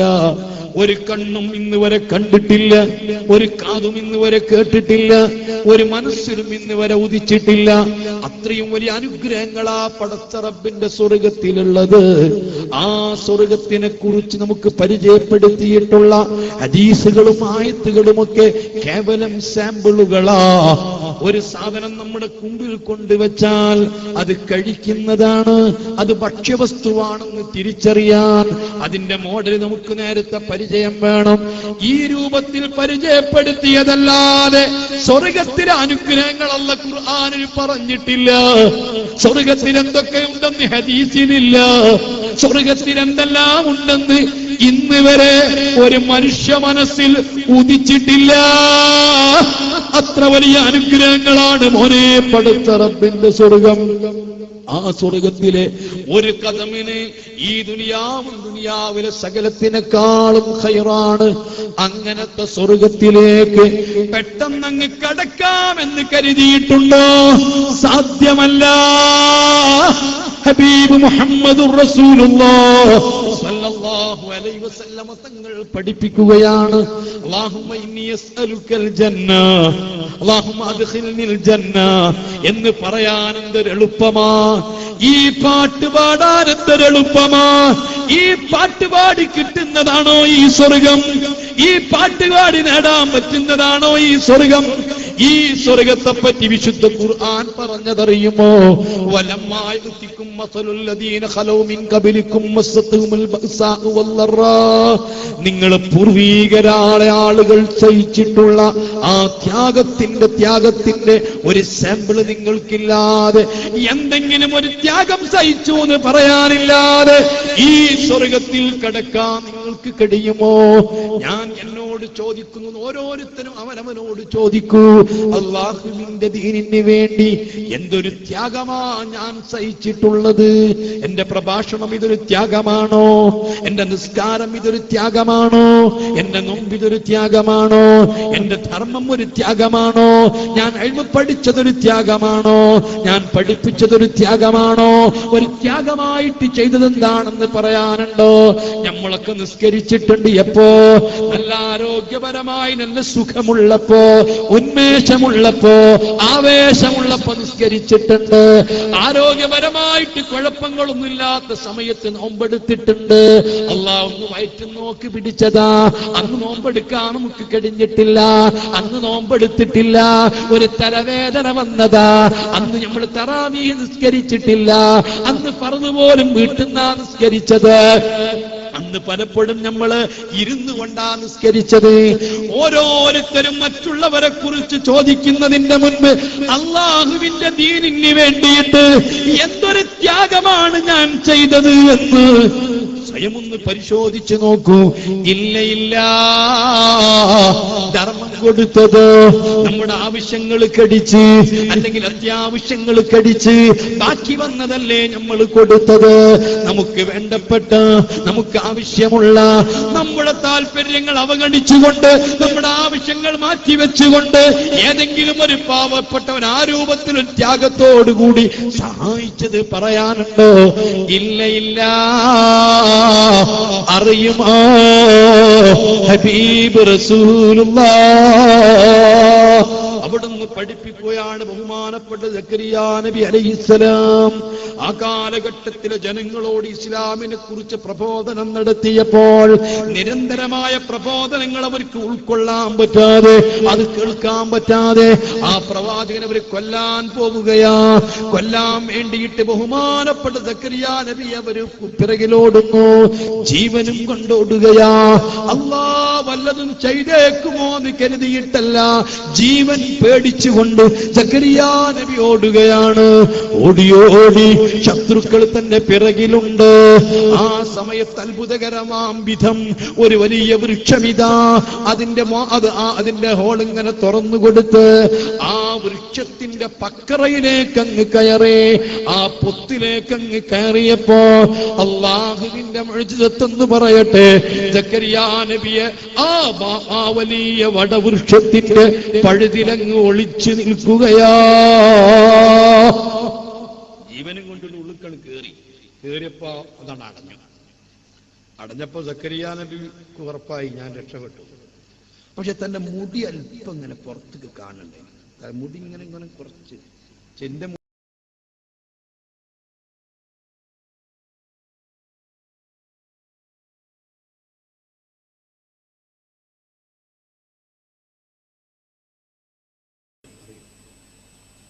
ശത്രുക്കൾക്ക് അത് മനസ്സിലായി. ശത്രുക്കൾക്ക് ഉറപ്പായി സക്കരിയാ നബി അലൈഹി അതിന്റെ ഉള്ളിലുണ്ട്. ഏതൊരാളെ തേടി പിടിച്ചാണോ ആരെയാണോ പിറകിലോടിയത് ആ മനുഷ്യൻ ഈ വൃക്ഷത്തിനകത്തുണ്ടെന്ന് അറിഞ്ഞു. അവർക്ക് ബോധ്യം വന്നു. അവരാ വൃക്ഷത്തിന്റെ സക്കരിയാ നബി അലൈഹി സ്വലാത്തു വസ്സലാം ഒളിഞ്ഞു നിൽക്കുന്ന ആ പൊത്തിന്റെ താഴ്ഭാഗത്ത് മുറിച്ചു, മേലെയും മുറിച്ചു. ആ സക്കരിയാ നബി അലൈഹി സ്വലാം ഉള്ള ആ മുട്ടി അവരെ ചുമന്നു കൊണ്ടുപോയി. ഇങ്ങനെ ഉണ്ടാവും. ഇപ്പോഴുള്ള ഈ ഒരു 30 വയസ്സുള്ള ആൾക്കൊന്നും അറിയില്ല. പഴയ കാലത്ത് നമ്മൾ ഈ മരയിരുന്നൊരു സ്വഭാവം, ഇപ്പൊ മില്ലിൽ ഇരുന്നത് നിങ്ങൾക്ക് അറിയുള്ളൂ, കുട്ടിയൊക്കെ അതേ അറിയുള്ളൂ. പഴയ കാലത്ത് ഈ മരയിരുന്ന് എങ്ങനെ അറിയങ്ങള്? 2 കാല് കെട്ടിയിട്ട് ഈ മരം നേരെ വിരങ്ങിടും. ഒരാള് താഴെ നിൽക്കും, ഒരാൾ മുകളിൽ നിൽക്കും. എന്നിട്ട് ഈ വാള് കൊണ്ട് ഇങ്ങനെ ഈരിയാണ്.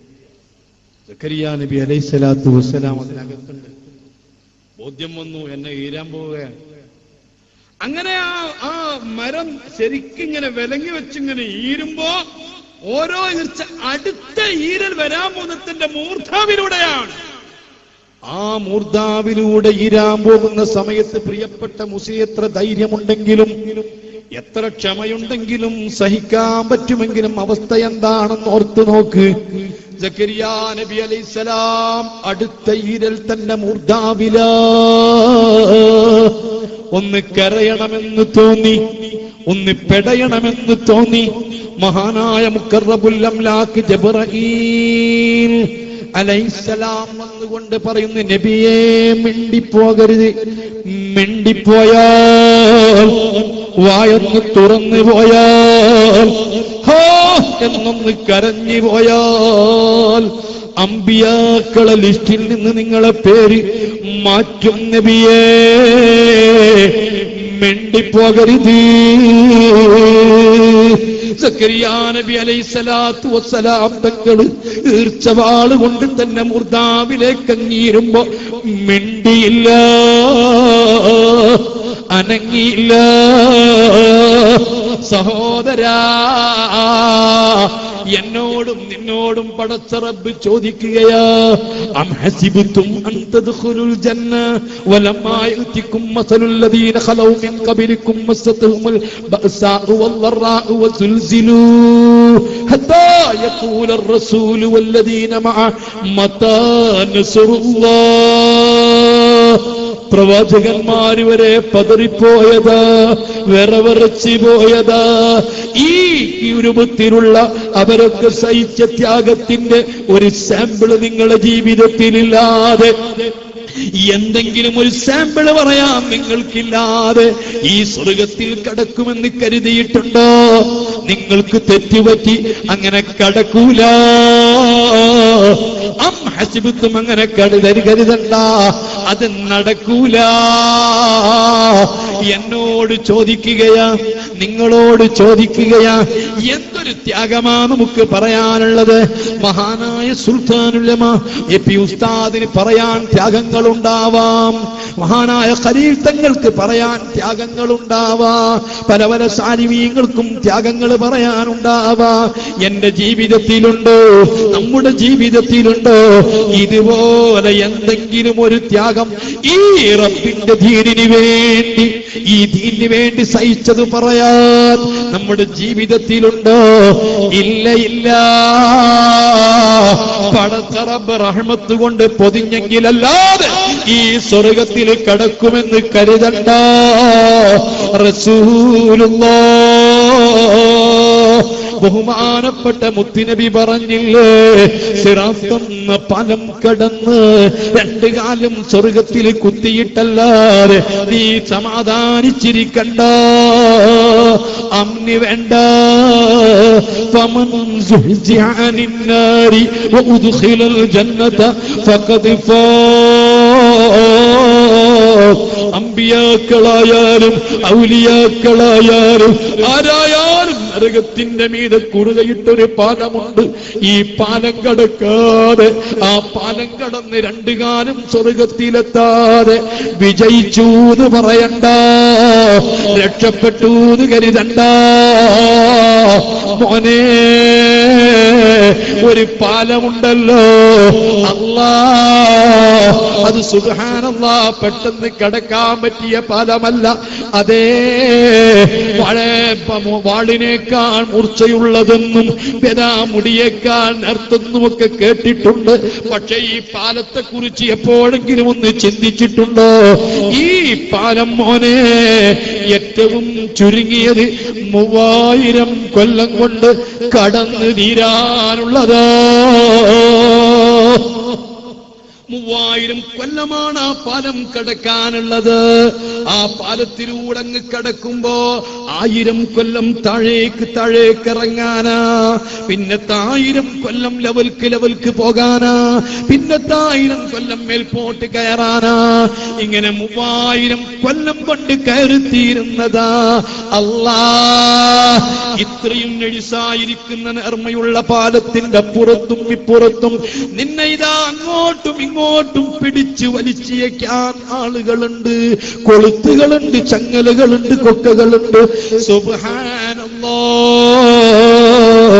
ആ പാലത്തിൽ അങ്ങോട്ട് കാല് വെക്കുമ്പോ പേടിക്കാത്തവരില്ല, കരയാത്തവരില്ല. ഹബീബ് മുത്തുനബി സ്വല്ലല്ലാഹു അലൈഹി വസല്ലം ആ പാലത്തിൽ ഒരു ഉമ്മത്തിൽപ്പെട്ട ഒരാൾ കാല് വെക്കുമ്പോ കരയുകയാ. അല്ലാഹുമ്മ സല്ലിം സല്ലിം എന്ന് പറഞ്ഞ് പൊട്ടിക്കരയുകയാ. ഓ മുസ്ലിമീങ്ങളെ, മഹാനായ സയ്യിദ് ഹസനുൽ ബസരി വലിയ മഹാനല്ലേ, ഉമ്മു സലമ ബീവി റളിയല്ലാഹു അൻഹയുടെ സ്ഥലത്തിൽ നിന്ന് കറാമത്ത് കൊണ്ട് മുലപ്പാല് കുടിച്ച മഹാനല്ലേ, ഖൈറയുടെ പൊന്നുമോനല്ലേ. ജാലിസിൽ ഹസന ഇബ്നു സിരീന, നിനക്ക് നന്നാവണമെങ്കിൽ ഹസൻ ബസറിന്റെ കൂടെ ഇരുന്നോ. എന്ന് ആപ്തവാക്യമായി പറയപ്പെടാറുള്ള വലിയ മഹാനല്ലേ. ഈ സിറാത്ത് പാലത്തിൽ നിന്ന് അവസാനം പാലം കടക്കുന്നൊരു മനുഷ്യനുണ്ട്. 25,000 കൊല്ലം കൊണ്ട് ചന്തിയിട്ട് നിറങ്ങി അക്കരയെത്തുന്ന മനുഷ്യനാ മുഹമ്മദുർ റസൂലുള്ളാഹ്. അയാൾ ആ പാലം കടക്കാണ് 25,000 കൊല്ലല്ല 25,000 കൊല്ലം. ആ 25,000 കൊല്ലം കയറിയിട്ട് അയാൾ സഹീഹ് മുസ്ലിമായ വായിക്കുന്നത് ഖുറാഫാത്തൊന്നും പറയല്ല. ആ പാലം കടക്കുമ്പോൾ ചോദിക്കൂ, ഇനി ആരെങ്കിലും ഉണ്ടോ പാലത്തിലുണ്ടോ? ഇല്ല, അവസാനത്തെ മെമ്പർ ഞാനാ. ഈ അവസാനമായി പാലം കടന്ന് ഞെരങ്ങി എത്തിയ ഇനി ആരും പാലത്തിൽ ഇല്ല. ഈ ഹദീസ് ഓതിക്കൊടുത്തപ്പോൾ ഹസൻ ബസരി തങ്ങൾ അവിടുത്തെ കണ്ണിൽ നിന്ന് കണ്ണുനീരിങ്ങനെ ചാലിട്ടൊഴുകിയിട്ട് യാ ലൈതനീ കുന്തു ദാലിക റജുൽ, ആ മനുഷ്യൻ ഞാനായിരുന്നെങ്കിൽ. 25,000 കൊല്ലം കൊണ്ട് ചന്തിയിട്ട് നിരങ്ങി അക്കരയെത്തുന്ന മനുഷ്യൻ അത് ഞാനായിരുന്നെങ്കിൽ എന്ന് പറഞ്ഞ് പൊട്ടിക്കരഞ്ഞപ്പോ തന്റെ മുൻപിലിരിക്കുന്നവർ ചോദിച്ചു, തങ്ങളെ ജീവിതത്തിൽ നിങ്ങൾ അരുതായ്മ ചെയ്ത് ഞങ്ങൾക്കറിയില്ല, ഒരു സുന്നത്ത് ഉപേക്ഷിച്ചതറിയില്ല, താബീങ്ങളെ കൂട്ടത്തിൽ വലിയ മഹാനല്ലേ, എന്തിനാ നിങ്ങൾ ഇങ്ങനെ കരയുന്നത്? ആ സമയത്ത് സൽബസരി തങ്ങൾ പറഞ്ഞ മറുപടി, അല്ലാഹ് സുബ്ഹാനല്ലാഹ്, 25,000 കൊല്ലം കഴിഞ്ഞാലും ആ മനുഷ്യൻ അക്കരയെത്തുമെന്നുറപ്പാണല്ലോ, നമ്മുടെ കാര്യം ഉറപ്പില്ലല്ലോ. ആ പാലം കടന്ന് അക്കരയെത്തുന്ന മനുഷ്യനോട് പടച്ച റബ്ബ് പറയും, നിനക്കെന്തു വേണം? അല്ലാഹ്, ഈ പാലം കടന്ന് ഞാൻ ഇതിന്റെ വിശാലമായ സ്വർഗത്തിലേക്കൊന്ന് നോക്കുമ്പോൾ ഈ സ്വർഗമൊക്കെ നിറഞ്ഞു കവിഞ്ഞിരിക്കുന്നു, എനിക്ക് ഇടമില്ല. അല്ലാഹ് പറയും, തമന്ന കൊതിച്ചടോ, നിനക്ക് വേണ്ടത് കൊതിച്ചടോ. ആ മനുഷ്യൻ തനിക്ക് പാവുന്ന അത്ര വേണ്ടതെല്ലാം തന്റെ മനസ്സുകൊണ്ട് കൊതിച്ചു പോയി. ആ കൊതിച്ചു തീർന്നപ്പോൾ റബ്ബ് പറയുന്നു, അത്രയും അതിന്റെ 10 ഇരട്ടി നിനക്ക് നൽകിയിരിക്കുന്നു. ഇതാ മോനെ റബ്ബിന്റെ സ്വർഗം. ഈ സ്വർഗത്തിനാണ് അമൽ ചെയ്യുന്നത്, ഈ സ്വർഗത്തിനാണ് നിസ്കരിക്കുന്നത്, ഈ സ്വർഗത്തിനാണ് ദിക്ർ ചൊല്ലുന്നത്. സുബ്ഹാനല്ലാഹ്, ഇത് വെറുതെ കിട്ടുമെന്ന് കരുതണ്ട. റബ്ബിന്റെ റഹ്മത്ത് കൊണ്ട് പൊതിഞ്ഞെങ്കിലല്ലാതെ ഇത് നമുക്ക് കിട്ടുന്നതല്ല. റസൂലുള്ളാഹ്. അതാണ് ഒരാൾക്ക് ഹജ്ജിന് വേണമെങ്കിൽ 5 ലക്ഷം റുപ്യ വേണം, 6 ലക്ഷം റുപ്യ വേണം ഹജ്ജിന് വേണമെങ്കിൽ. പക്ഷെ എന്താ എല്ലാരും ഇങ്ങനെ കെട്ടിമറിഞ്ഞ് കൊല്ലം ഗവൺമെന്റിനെ അടക്കണെന്തിനാ? സബ്സിഡി ഇട്ടാണ്. സബ്സിഡി ഇട്ടാൻ വേണ്ടിയാണ്. കാരണം ബാക്കിയുള്ള മൂപ്പര് കൊടുത്തോളുന്നത്, ഗവൺമെന്റ് കൊടുത്തോളത്തെ. അതുകൊണ്ടാണ് അടിച്ചു വെക്കുന്നത്, കൊല്ലം ഇങ്ങനെ അടക്കണേന്നത്. അല്ലെങ്കിൽ എന്നോട് പോയാൽ പോലെ എന്നതുപോലെ ഈ വിലപിടിപ്പുള്ള സ്വർഗത്തിന് പടച്ചിറപ്പ് കുറെ സബ്സിഡി കൊടുക്കുന്നുണ്ട്. അതിന് അടച്ചു വെക്കണം കൊല്ലം. അടക്കാനെന്നാലും സബ്സിഡി കിട്ടുമ്പോൾ പോകാൻ വിചാരിച്ചാൽ എങ്ങനെ ഉണ്ടാവും? അങ്ങനെ നടക്കുക. എന്നാൽ ആ സബ്സിഡി നൽകുന്ന അല്ലാഹ് ചെയ്യുന്ന റഹ്മത്താണ്, അവന്റെ വലിയ അനുഗ്രഹമാണ്. ആ സബ്സിഡി ആ കതിർന്ന രാത്രിയിലൊക്കെ ഉണ്ടായിന്. റമദാനൊക്കെ ആ സബ്സിഡി പെട്ടതാണ്. ഈ ലെക്കടിച്ചു പോകണം. എല്ലാവർക്കും നറുക്കെടുപ്പിലല്ലേ കിട്ടരുത്, എല്ലാവരും കിട്ടും എന്നതുപോലെ അള്ളാഹുവിന്റെ റഹ്മത്ത് കൊണ്ട് പൊതിയണം. പക്ഷേ അള്ളാഹുവിന്റെ റഹ്മത്ത് എപ്പോഴൊക്കെയാ ഒരു മനുഷ്യന് കിട്ടുന്നത്? അള്ളാഹു നമുക്ക് റഹ്മത്ത് തരും, ഗവൺമെന്റിന് സബ്സിഡി കിട്ടും, അന്ന് പോകാം എന്നിങ്ങനെ വേണ്ടിയിട്ട് റബ്ബിന്റെ റഹ്മത്ത് കിട്ടുന്നത് കേട്ടോ.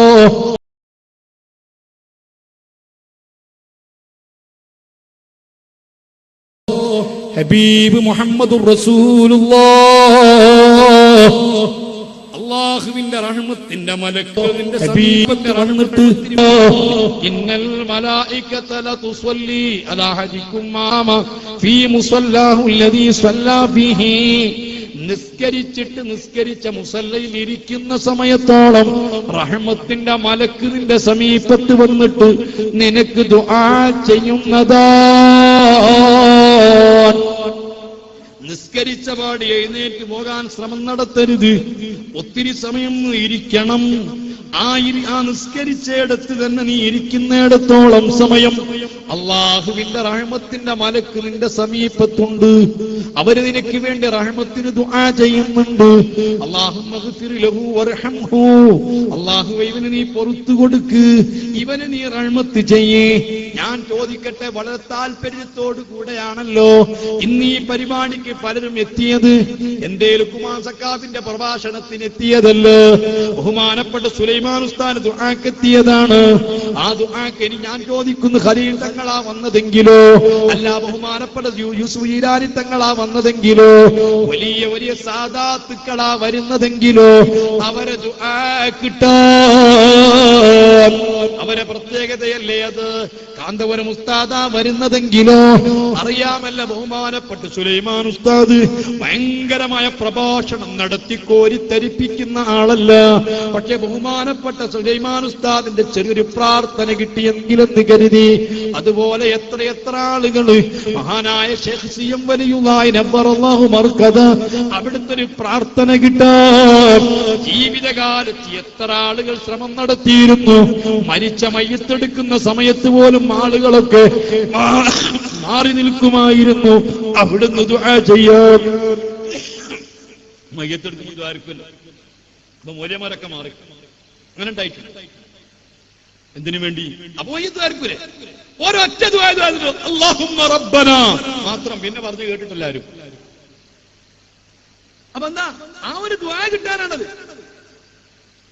അപ്പൊ അതിനു വേണ്ടി നമ്മൾ എന്ത് ത്യാഗം സഹിക്കും. ബഹുമാനപ്പെട്ട ഇപ്പൊ നമ്മൾ പോയ ബഹുമാനപ്പെട്ട സുലൈമാൻ ഉസ്താദ് നമ്മളെ പെരി വന്നിട്ട് നമുക്കൊരു 5-10 ഇങ്ങനെ അടുത്തുനിന്ന് ഇങ്ങനെ ദ്വാരം പടത്ത റബ്ബെ ഇയാൾക്ക് റഹ്മത്ത് ചെയ്ത് കൊടുക്കുക റബ്ബെ, പുറത്തു കൊടുക്കുക റബ്ബെ എന്ന് ദ്വാരം ചെയ്യാൻ നിങ്ങൾ എത്ര കൊടുക്കും? എന്തും കൊടുക്കും അല്ലേ? എത്ര ത്യാഗം സഹിക്കൂലേ? അതെന്താ?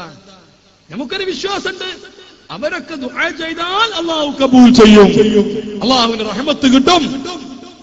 അതിനല്ലേ ഈ തിരക്ക്, അതിനല്ലേ ഈ തിരക്ക് കൂടുന്നത്. എന്നാൽ ഞാൻ ചോദിക്കുന്നു, മുഹമ്മദുർ റസൂലുള്ളാഹി, ഞാൻ നിർത്തും, മുഹമ്മദുർ റസൂലുള്ളാഹി പറയുന്നു, അള്ളാഹുവിന്റെ റഹ്മത്തിന്റെ മലക്കുകൾ നിന്റെ സമീപത്ത് വന്നിരുന്നിട്ട് ദ്വാരക്കാണ്. അല്ലാഹുമ്മ ഗ്ഫിർ ലഹു വർഹംഹു, ഇവന് പുറത്തു കൊടുക്ക്, ഇവന് റഹ്മത്ത് ചെയ്യുന്ന മലക്ക് ദ്വാരക്കുന്നു പറയുന്നതാരാ? മുഹമ്മദുർ റസൂലുള്ളാഹ്. എന്നിട്ട് നമുക്ക് എന്താ അങ്ങനെ താല്പര്യം തോന്നാത്തത്? അങ്ങനെ തോന്നുന്നില്ലല്ലോ. റഹ്മത്തിന്റെ മലക്കുകൾ ഇവിടെ ദ്വാരക്കും, അതുകൊണ്ട് ഞാൻ 10 ഇരിക്കട്ടെ എന്ന് തോന്നിയതാ. അതെന്താ? അല്ല നിങ്ങൾ എന്താ അങ്ങനെ തോന്നാത്തത്? അങ്ങനെ ദ്വാരക്കൂലായിക്കൂലേ? അങ്ങനെ അതുകൊണ്ടാ അല്ല ദ്വാരന അത് ഉജാവത്ത് കിട്ടലുണ്ടാവില്ല, അതുകൊണ്ടായിക്കൂലേ? പിന്നെന്താ? നിസ്കരിച്ചവിടെ നിന്ന് ഇരിക്കണം. ആ നിസ്കരിച്ച സ്പോട്ടിൽ എത്ര സമയം നിങ്ങൾ ഇരിക്കുന്നു അത്രയും സമയം അല്ലാഹുവിന്റെ റഹ്മത്തിന്റെ മലക്കുകൾ നിങ്ങൾക്ക് വേണ്ടി ദുആ ചെയ്യും. അതുകൊണ്ടാണ് ഈ മുഖ്തദീങ്ങളെ ആൾക്കാർ വേഗം നീച്ചുകൊണ്ടാണ്. കാരണം അവരെ എണീറ്റ് പോവാതെ ഞാൻ മലക്കുകൾ കുടുങ്ങി അവിടെ ഇരിക്കാണ്. ആരും കാർക്കണ്ടേ? മലക്ക് ഇവർക്ക് വേണ്ടി കാർക്കാൻ പറ്റുമോ? അപ്പൊ ഇനി അവരേറ്റവും നല്ലൊരു ഗുണ ചെയ്തിരുന്നു, വേഗം നീറ്റ് പോകും. നമ്മളെ കൂട്ടത്തിലും ചില ആളുകളുണ്ട് നിസ്കരിച്ച് അവിടെ ഇരിക്കാൻ ചിലർക്ക് ഭയങ്കര മടിയാണ്. ചിലർ കാണാൻ തൂണുമൊക്കൊന്ന് ചില സുഖമില്ലാത്തവരുണ്ട്, അവർ ചാരണ്ടാന്ന് ഞാൻ പറഞ്ഞതിന് അർത്ഥമല്ല. നമ്മൾ കംപ്ലൈന്റ് ഒന്നുമില്ല, നമ്മളെ കാലിന് പ്രശ്നങ്ങളൊന്നുമില്ല, പാർട്സുകളും ടൂൾസുകളും ഒക്കെ ശരിയാണ്. എന്നാലും കാണാൻ നമ്മളൊന്ന് മാറി നിൽക്കും. എന്തിനാണ്? ശ്രദ്ധിക്കണം. ഇന്നൽ മലായികത ലതുസല്ലി അലാ അഹദികും, മലായികത്തിന്റെ പ്രാർത്ഥന കിട്ടുന്ന ഒരു സമയമാണത്. റഹ്മത്തിന്റെ മലക്കുകളുടെ പ്രാർത്ഥന കിട്ടുന്ന ഒരു സമയമാണ്. വേറെ ഒരു സമയം ഹബീബ് മുഹമ്മദുർ റസൂലുള്ളാഹ് സ്വല്ലല്ലാഹു അലൈഹി വസല്ലം തങ്ങൾ പഠിപ്പിക്കുകയാണ്, മജ്തമഅ ഖൗമുൻ ഫീ ബൈത്തിൻ മിൻ ബുയൂത്തില്ലാഹ് യത്ലൂന കിതാബല്ലാഹ് വയതദാറസൂനഹു ബൈനഹും ഇല്ലാ നസലത് അലൈഹിമുസ് സക്കീനാ വഗശിയതുഹുമുർ റഹ്മാ. അതേ, ഒരു ഖൗമ് അല്ലാഹുവിന്റെ പള്ളിയിൽ ഒരുമിച്ച് കൂടുകയാണ്. എന്നിട്ട് അല്ലാഹുവിന്റെ കിതാബ് ഓതുകയാണ്. ആ കിതാബിനെ കുറിച്ച് അവര് പഠനം നടത്തുകയാണ്. കിതാബ് ഓതി പഠിക്കുകയാണ്. യതദാറസൂനഹു, അവരതിനെക്കുറിച്ച് പഠനം നടത്തുകയാണ്. മക്കളെ, വിശുദ്ധ ഖുർആനെ കുറിച്ചുള്ള പഠനമാണ് ഫിഖ്. വിശുദ്ധ ഖുർആനിന്റെ വ്യാഖ്യാനമാണ് ഹദീസ്. ഖുർആനിൽ നിന്നും ഹദീസിൽ നിന്നും അപഗ്രഥിച്ചെടുത്തതാണ് ഫിഖ്. അതെല്ലാം ഖുർആൻ പഠനമാണ്.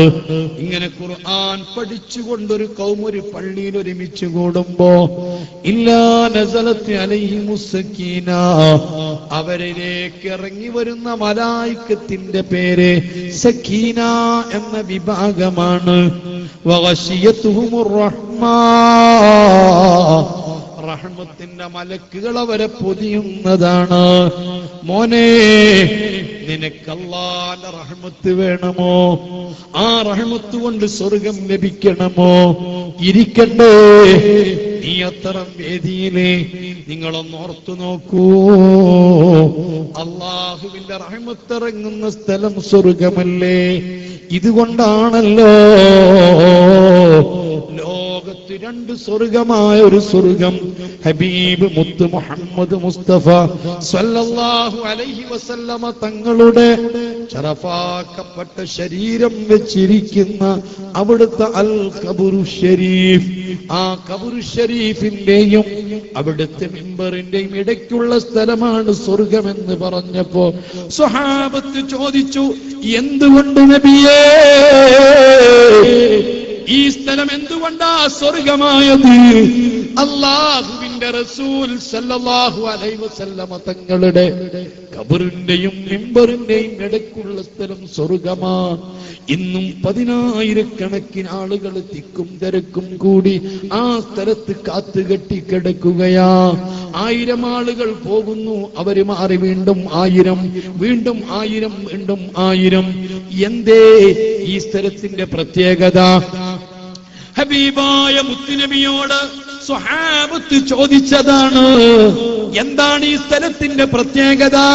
ഹബീബ് മുത്തുനബി പറഞ്ഞു, മക്കളെ, ലിഅന്നീ മറർതു ഫീഹാ മിറാറാ,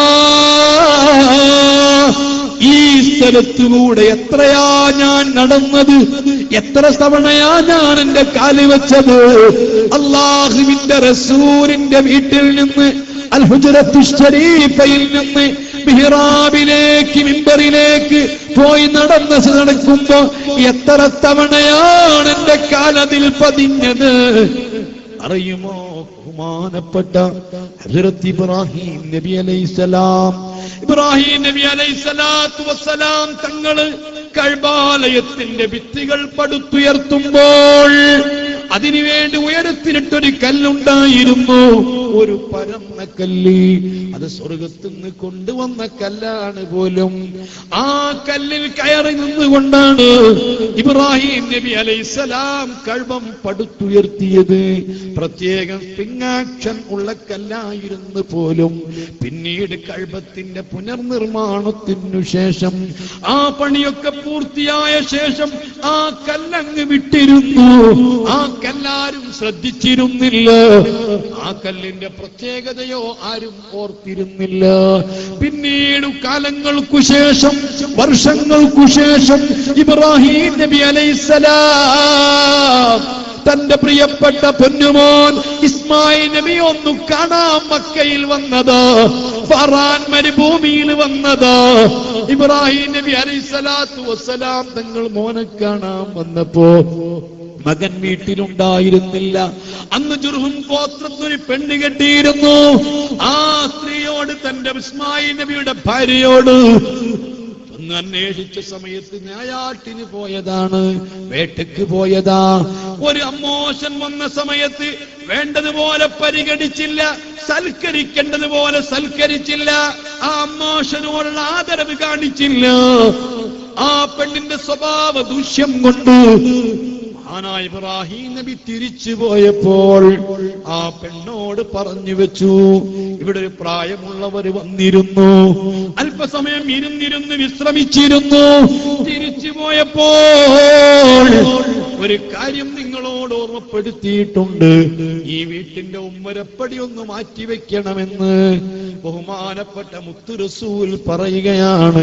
സഹീഹുൽ ബുഖാരിയിലുണ്ട്. ബഹുമാനപ്പെട്ട ഇസ്മായിൽ നബി അലൈഹിസ്സലാം തന്റെ നായാട്ട് കഴിഞ്ഞ് തിരിച്ചു വന്നപ്പോൾ പറഞ്ഞു, ഇങ്ങനെ ഒരാള് വന്നിരുന്നു, ഒന്നാളെ ശരിക്ക് പരിചയപ്പെടുത്തി. അപ്പോൾ ചോദിച്ചു, വല്ലതും നിർദ്ദേശിച്ചിരുന്നുവോ? ഉമ്മരപ്പടി മാറ്റിവെക്കാൻ പറഞ്ഞിട്ടുണ്ട്.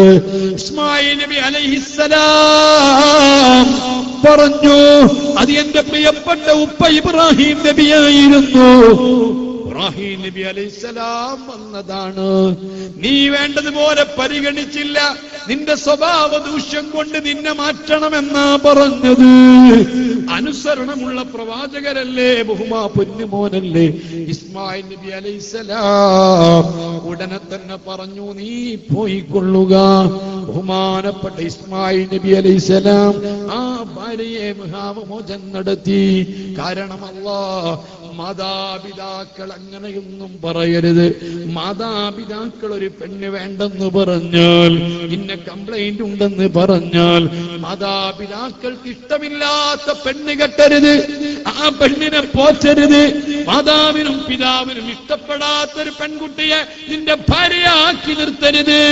സയ്യിദുനാ ഉമർ ഇബ്നുൽ ഖത്താബ് റളിയല്ലാഹു അൻഹു നബിയോട്, യാ റസൂലല്ലാഹ്, എന്റെ പൊന്നുമോൻ അബ്ദുല്ലാഹി ഇബ്നു ഉമർ ഒരു കല്യാണം കഴിച്ചിട്ടുണ്ട്, എനിക്ക് ആ പെണ്ണിനോട് താല്പര്യമില്ല, അദ്ദേഹം എന്റെ മോനാണെങ്കിൽ വല്ലാത്ത ഇഷ്ടമാണ്. ഹബീബായ മുത്തുനബി സല്ലല്ലാഹു അലൈഹി വസല്ലമ തങ്ങള് ഇബ്നു ഉമർ തങ്ങളെ വിളിച്ചു വരുത്തി ചോദിച്ചു, നിങ്ങൾ ഇങ്ങനെ ഒരു കല്യാണം കഴിച്ചിട്ടുണ്ടോ? അതെ, ഞാനങ്ങനെ കല്യാണം കഴിച്ചിട്ടുണ്ട്, എനിക്ക് ആ പെണ്ണിനോട് വലിയ ഇഷ്ടമാണ്. എന്റെ ഉപ്പ ഉമറുൽ ഫാറൂഖിന് ഇഷ്ടപ്പെടാത്ത പെണ്ണാണ്. ഹബീബ് മുത്തുനബി പറഞ്ഞു, അബ്ദുല്ലാഹ്, അത് വേണ്ട വേണ്ട, പ്രിയപ്പെട്ട ഉപ്പാക്ക് ഇഷ്ടപ്പെടാത്ത പെണ്ണു നിനക്ക് വേണ്ട. സ്വർഗത്തിലേക്കൊരു കവാടമുണ്ട്, സ്വർഗത്തിലേക്കൊരു വാതിലുണ്ട്, എന്തിനത് നഷ്ടപ്പെടുത്തിയിരിക്കണം? അതുകൊണ്ട് പെണ്ണീ ആ ഭാര്യയെ ത്വലാഖ് ചെല്ലുക. ബഹുമാനപ്പെട്ട അബ്ദുല്ലാഹി ഇബ്നു ഉമർ തങ്ങൾ ത്വലാഖ് ചെല്ലുകയാണ്. അതേ സമയത്ത് ഉപ്പമാരങ്ങനെ ചെയ്യരുത്. കാര്യകാരണങ്ങളില്ലാതെ, മതിയായ കാരണങ്ങളില്ലാതെ അവനവന്റെ മക്കളെ ഭാര്യമാരെയോ അല്ലെങ്കിൽ മകളെ ഭർത്താവിനെയോ അങ്ങനെ വെറുക്കരുത്. ഓ സഹോദരിമാരെ, മരുമക്കൾ ചിന്തിക്കണം, എന്റെ പ്രിയപ്പെട്ട ഭർത്താവിനോട് എനിക്കെന്തൊരു സ്നേഹമാണ്, എന്റെ ഭർത്താവിനോട് എനിക്കെന്തൊരു താല്പര്യമാണ്. അതേ സമയത്ത് എന്റെ പ്രിയപ്പെട്ട ഭർത്താവിനോട് എനിക്ക് സ്നേഹമുണ്ടെങ്കിൽ എന്റെ പ്രിയപ്പെട്ട ഭർത്താവിന്റെ സ്വർഗമുള്ളത് ആ ഭർത്താവിന്റെ ഉമ്മയുടെ കാലടിക്കീഴിലാണ്, ഉപ്പയുടെ പൊരുത്തത്തിലാണ്. മാതാപിതാക്കളെ പൊരുത്തത്തിന്റെ സർട്ടിഫിക്കറ്റ് ഇല്ലാതെ സ്വർഗം ചോദിക്കണ്ട. ആർക്ക് സ്വർഗം വേണമോ, സ്വർഗത്തിന് വേണ്ടി ദുആ ചെയ്യണമോ, സ്വർഗം പടുത്ത റബ്ബ് നൽകണമോ, ആ സ്വർഗത്തിന് അപേക്ഷ നൽകുന്ന സമയത്ത് 3-4 സർട്ടിഫിക്കറ്റ് തന്റെ കൂടെ വെച്ചിരിക്കണം. അതാ അല്ലാഹുവിനോട് നിങ്ങൾ സ്വർഗം ചോദിച്ചില്ലേ? വിശുദ്ധ റമദാൻ 1 മുതൽക്ക് അവസാനം വരെ ചോദിച്ചില്ലേ? നീ റബ്ബിനോട് സ്വർഗം ചോദിക്കുമ്പോ ആ സ്വർഗത്തിന്റെ അപേക്ഷയോടുകൂടി വെക്കേണ്ടിയിരിക്കുന്ന 4-5 സർട്ടിഫിക്കറ്റ് ഉണ്ട്. അതിലൊരു സർട്ടിഫിക്കറ്റ് നിന്റെ മാതാവിന്റെ പൊരുത്തത്തിന്റെ സർട്ടിഫിക്കറ്റാണ്. മാതാവിന്റെ സർട്ടിഫിക്കറ്റ് അപേക്ഷയോടൊപ്പം വെക്കാതെ നിനക്ക് സ്വർഗമില്ല, നിനക്ക് റബ്ബിന്റെ പൊരുത്തമില്ല. അതുകൊണ്ട് പെങ്ങളെ ചിന്തിക്കണം, നിന്റെ ഭർത്താവിനോട് നിനക്ക് എന്തൊരിഷ്ടമാണ്, ഭർത്താവിനോട് എന്തൊരു താല്പര്യമാണ്. നിന്റെ പ്രാണേശ്വരനായ ഭർത്താവിന്റെ സ്വർഗമുള്ളത് നിന്റെ ആ പ്രിയപ്പെട്ട അമ്മായിമ്മയുടെ കാലിന്റെ കീഴിലാണ് എന്ന ബോധം നിനക്ക് വേണം. ആ ഉമ്മാന്റെ കാലിൻ കീഴിലാണ് നിന്റെ ഭർത്താവിന്റെ സ്വർഗമുള്ളതെന്ന് നീ ചിന്തിച്ചു വേണം പെരുമാറാൻ, ചിന്തിച്ചു വേണം അവരെ കാണാൻ. ഞാൻ ചോദിക്കുന്നു, 2 വർഷക്കാലം ഭർത്താവ് ഗൾഫിലേക്ക് പോയി, നീയുമായിട്ട് അകലുമ്പോൾ നിനക്കൊന്തൊരു പ്രയാസമാണ്, നിനക്കൊന്തൊരു കണ്ണീരാണ്, നിനക്കൊന്തൊരു ദുഃഖമാണ്. എന്നാൽ നിന്റെ പ്രിയപ്പെട്ട ഭർത്താവിൽ നിന്ന് എന്തെങ്കിലും ഒരു തെറ്റു സംഭവിച്ചാൽ, ഒരു നിസ്കാരം വക്തിനെ തൊട്ട് ഖളാ ആകിയാൽ, അല്ലാഹു തആല പൊറുത്തിട്ടില്ലെങ്കിൽ, മാപ്പ് ചെയ്തിട്ടില്ലെങ്കിൽ, പെങ്ങളെ അതിന്റെ പേരിൽ പടച്ച റബ്ബ് നിന്നെ ശിക്ഷിക്കുകയാണെങ്കിൽ 80,000 കൊല്ലം നീയും നിന്റെ ഭർത്താവും തമ്മിൽ കാണുന്നതല്ല, അത്രയും അകലുന്നതാ. ഇടവരുത്തരുത്, അതിന് സാഹചര്യമുണ്ടാക്കരുത്. ഉമറുൽ ഫാറൂഖ് റളിയല്ലാഹു അൻഹു തങ്ങളുടെ നിർദ്ദേശം മാനിച്ച് അബ്ദുല്ലാഹി ഇബ്നു ഉമർ തലാഖ് ചൊല്ലി. കാലങ്ങൾക്കു ശേഷം ഇബ്രാഹിം നബി വീണ്ടും വരികയാ, മകനെ കാണാൻ വന്നതാ. മകൻ വീട്ടിലില്ല, വേറൊരു പെണ്ണിനെ കല്യാണം കഴിച്ചിട്ടുണ്ട്.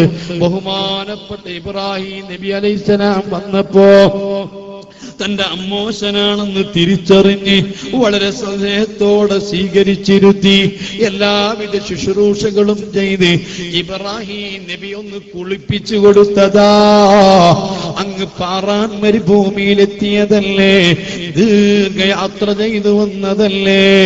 ബഹുമാനപ്പെട്ട ഇസ്മായിൽ നബിയുടെ പ്രിയപ്പെട്ട ഭാര്യ ഒന്ന് കുളിപ്പിച്ചതാ. കുളിപ്പിക്കാൻ വേണ്ടിയിട്ടൊരു കല്ലിട്ട് കൊടുത്തോ. അന്ന് കിട്ടിയ കല്ലും പഴയ കല്ലു തന്നെയാ. ആ കല്ലിൽ കേറ്റിയിരുത്തിയിട്ട് ഇബ്രാഹിം നബി ഒന്ന് കുളിപ്പിച്ചപ്പോ, ആ കല്ലിലന്ന് കയറി നിന്നപ്പോ, ആ കല്ലിൽ തന്റെ കാലടിപ്പാട് അങ്ങ് പ്രത്യക്ഷപ്പെട്ടു, കാലനിൽ അടയാളപ്പെട്ടു. അന്നാണ് മഖാമു ഇബ്രാഹിമിലെ അടയാളം വീണത്. മുമ്പ് അടയാളമില്ല. വിശുദ്ധ ഖുർആൻ പറഞ്ഞു, വത്തഖിദൂ മിൻ മഖാമി ഇബ്രാഹിമ മുസല്ലാ. ഇബ്രാഹിം നബിയുടെ കാൽപാദം പതിഞ്ഞ കല്ലല്ലേ, ആ കല്ല് സ്വർഗത്തിലേക്കുള്ളതാ, അത് സ്വർഗം കിട്ടാനുള്ളതാ. അവിടെ വെച്ചുകൊണ്ട് നിങ്ങൾ നിസ്കരിച്ചോളൂ. ഇത് ഹബീബായ മുഹമ്മദുർ റസൂലുള്ളാഹ് സ്വല്ലല്ലാഹു അലൈഹി വസല്ലം തങ്ങൾക്കറിയുമല്ലോ.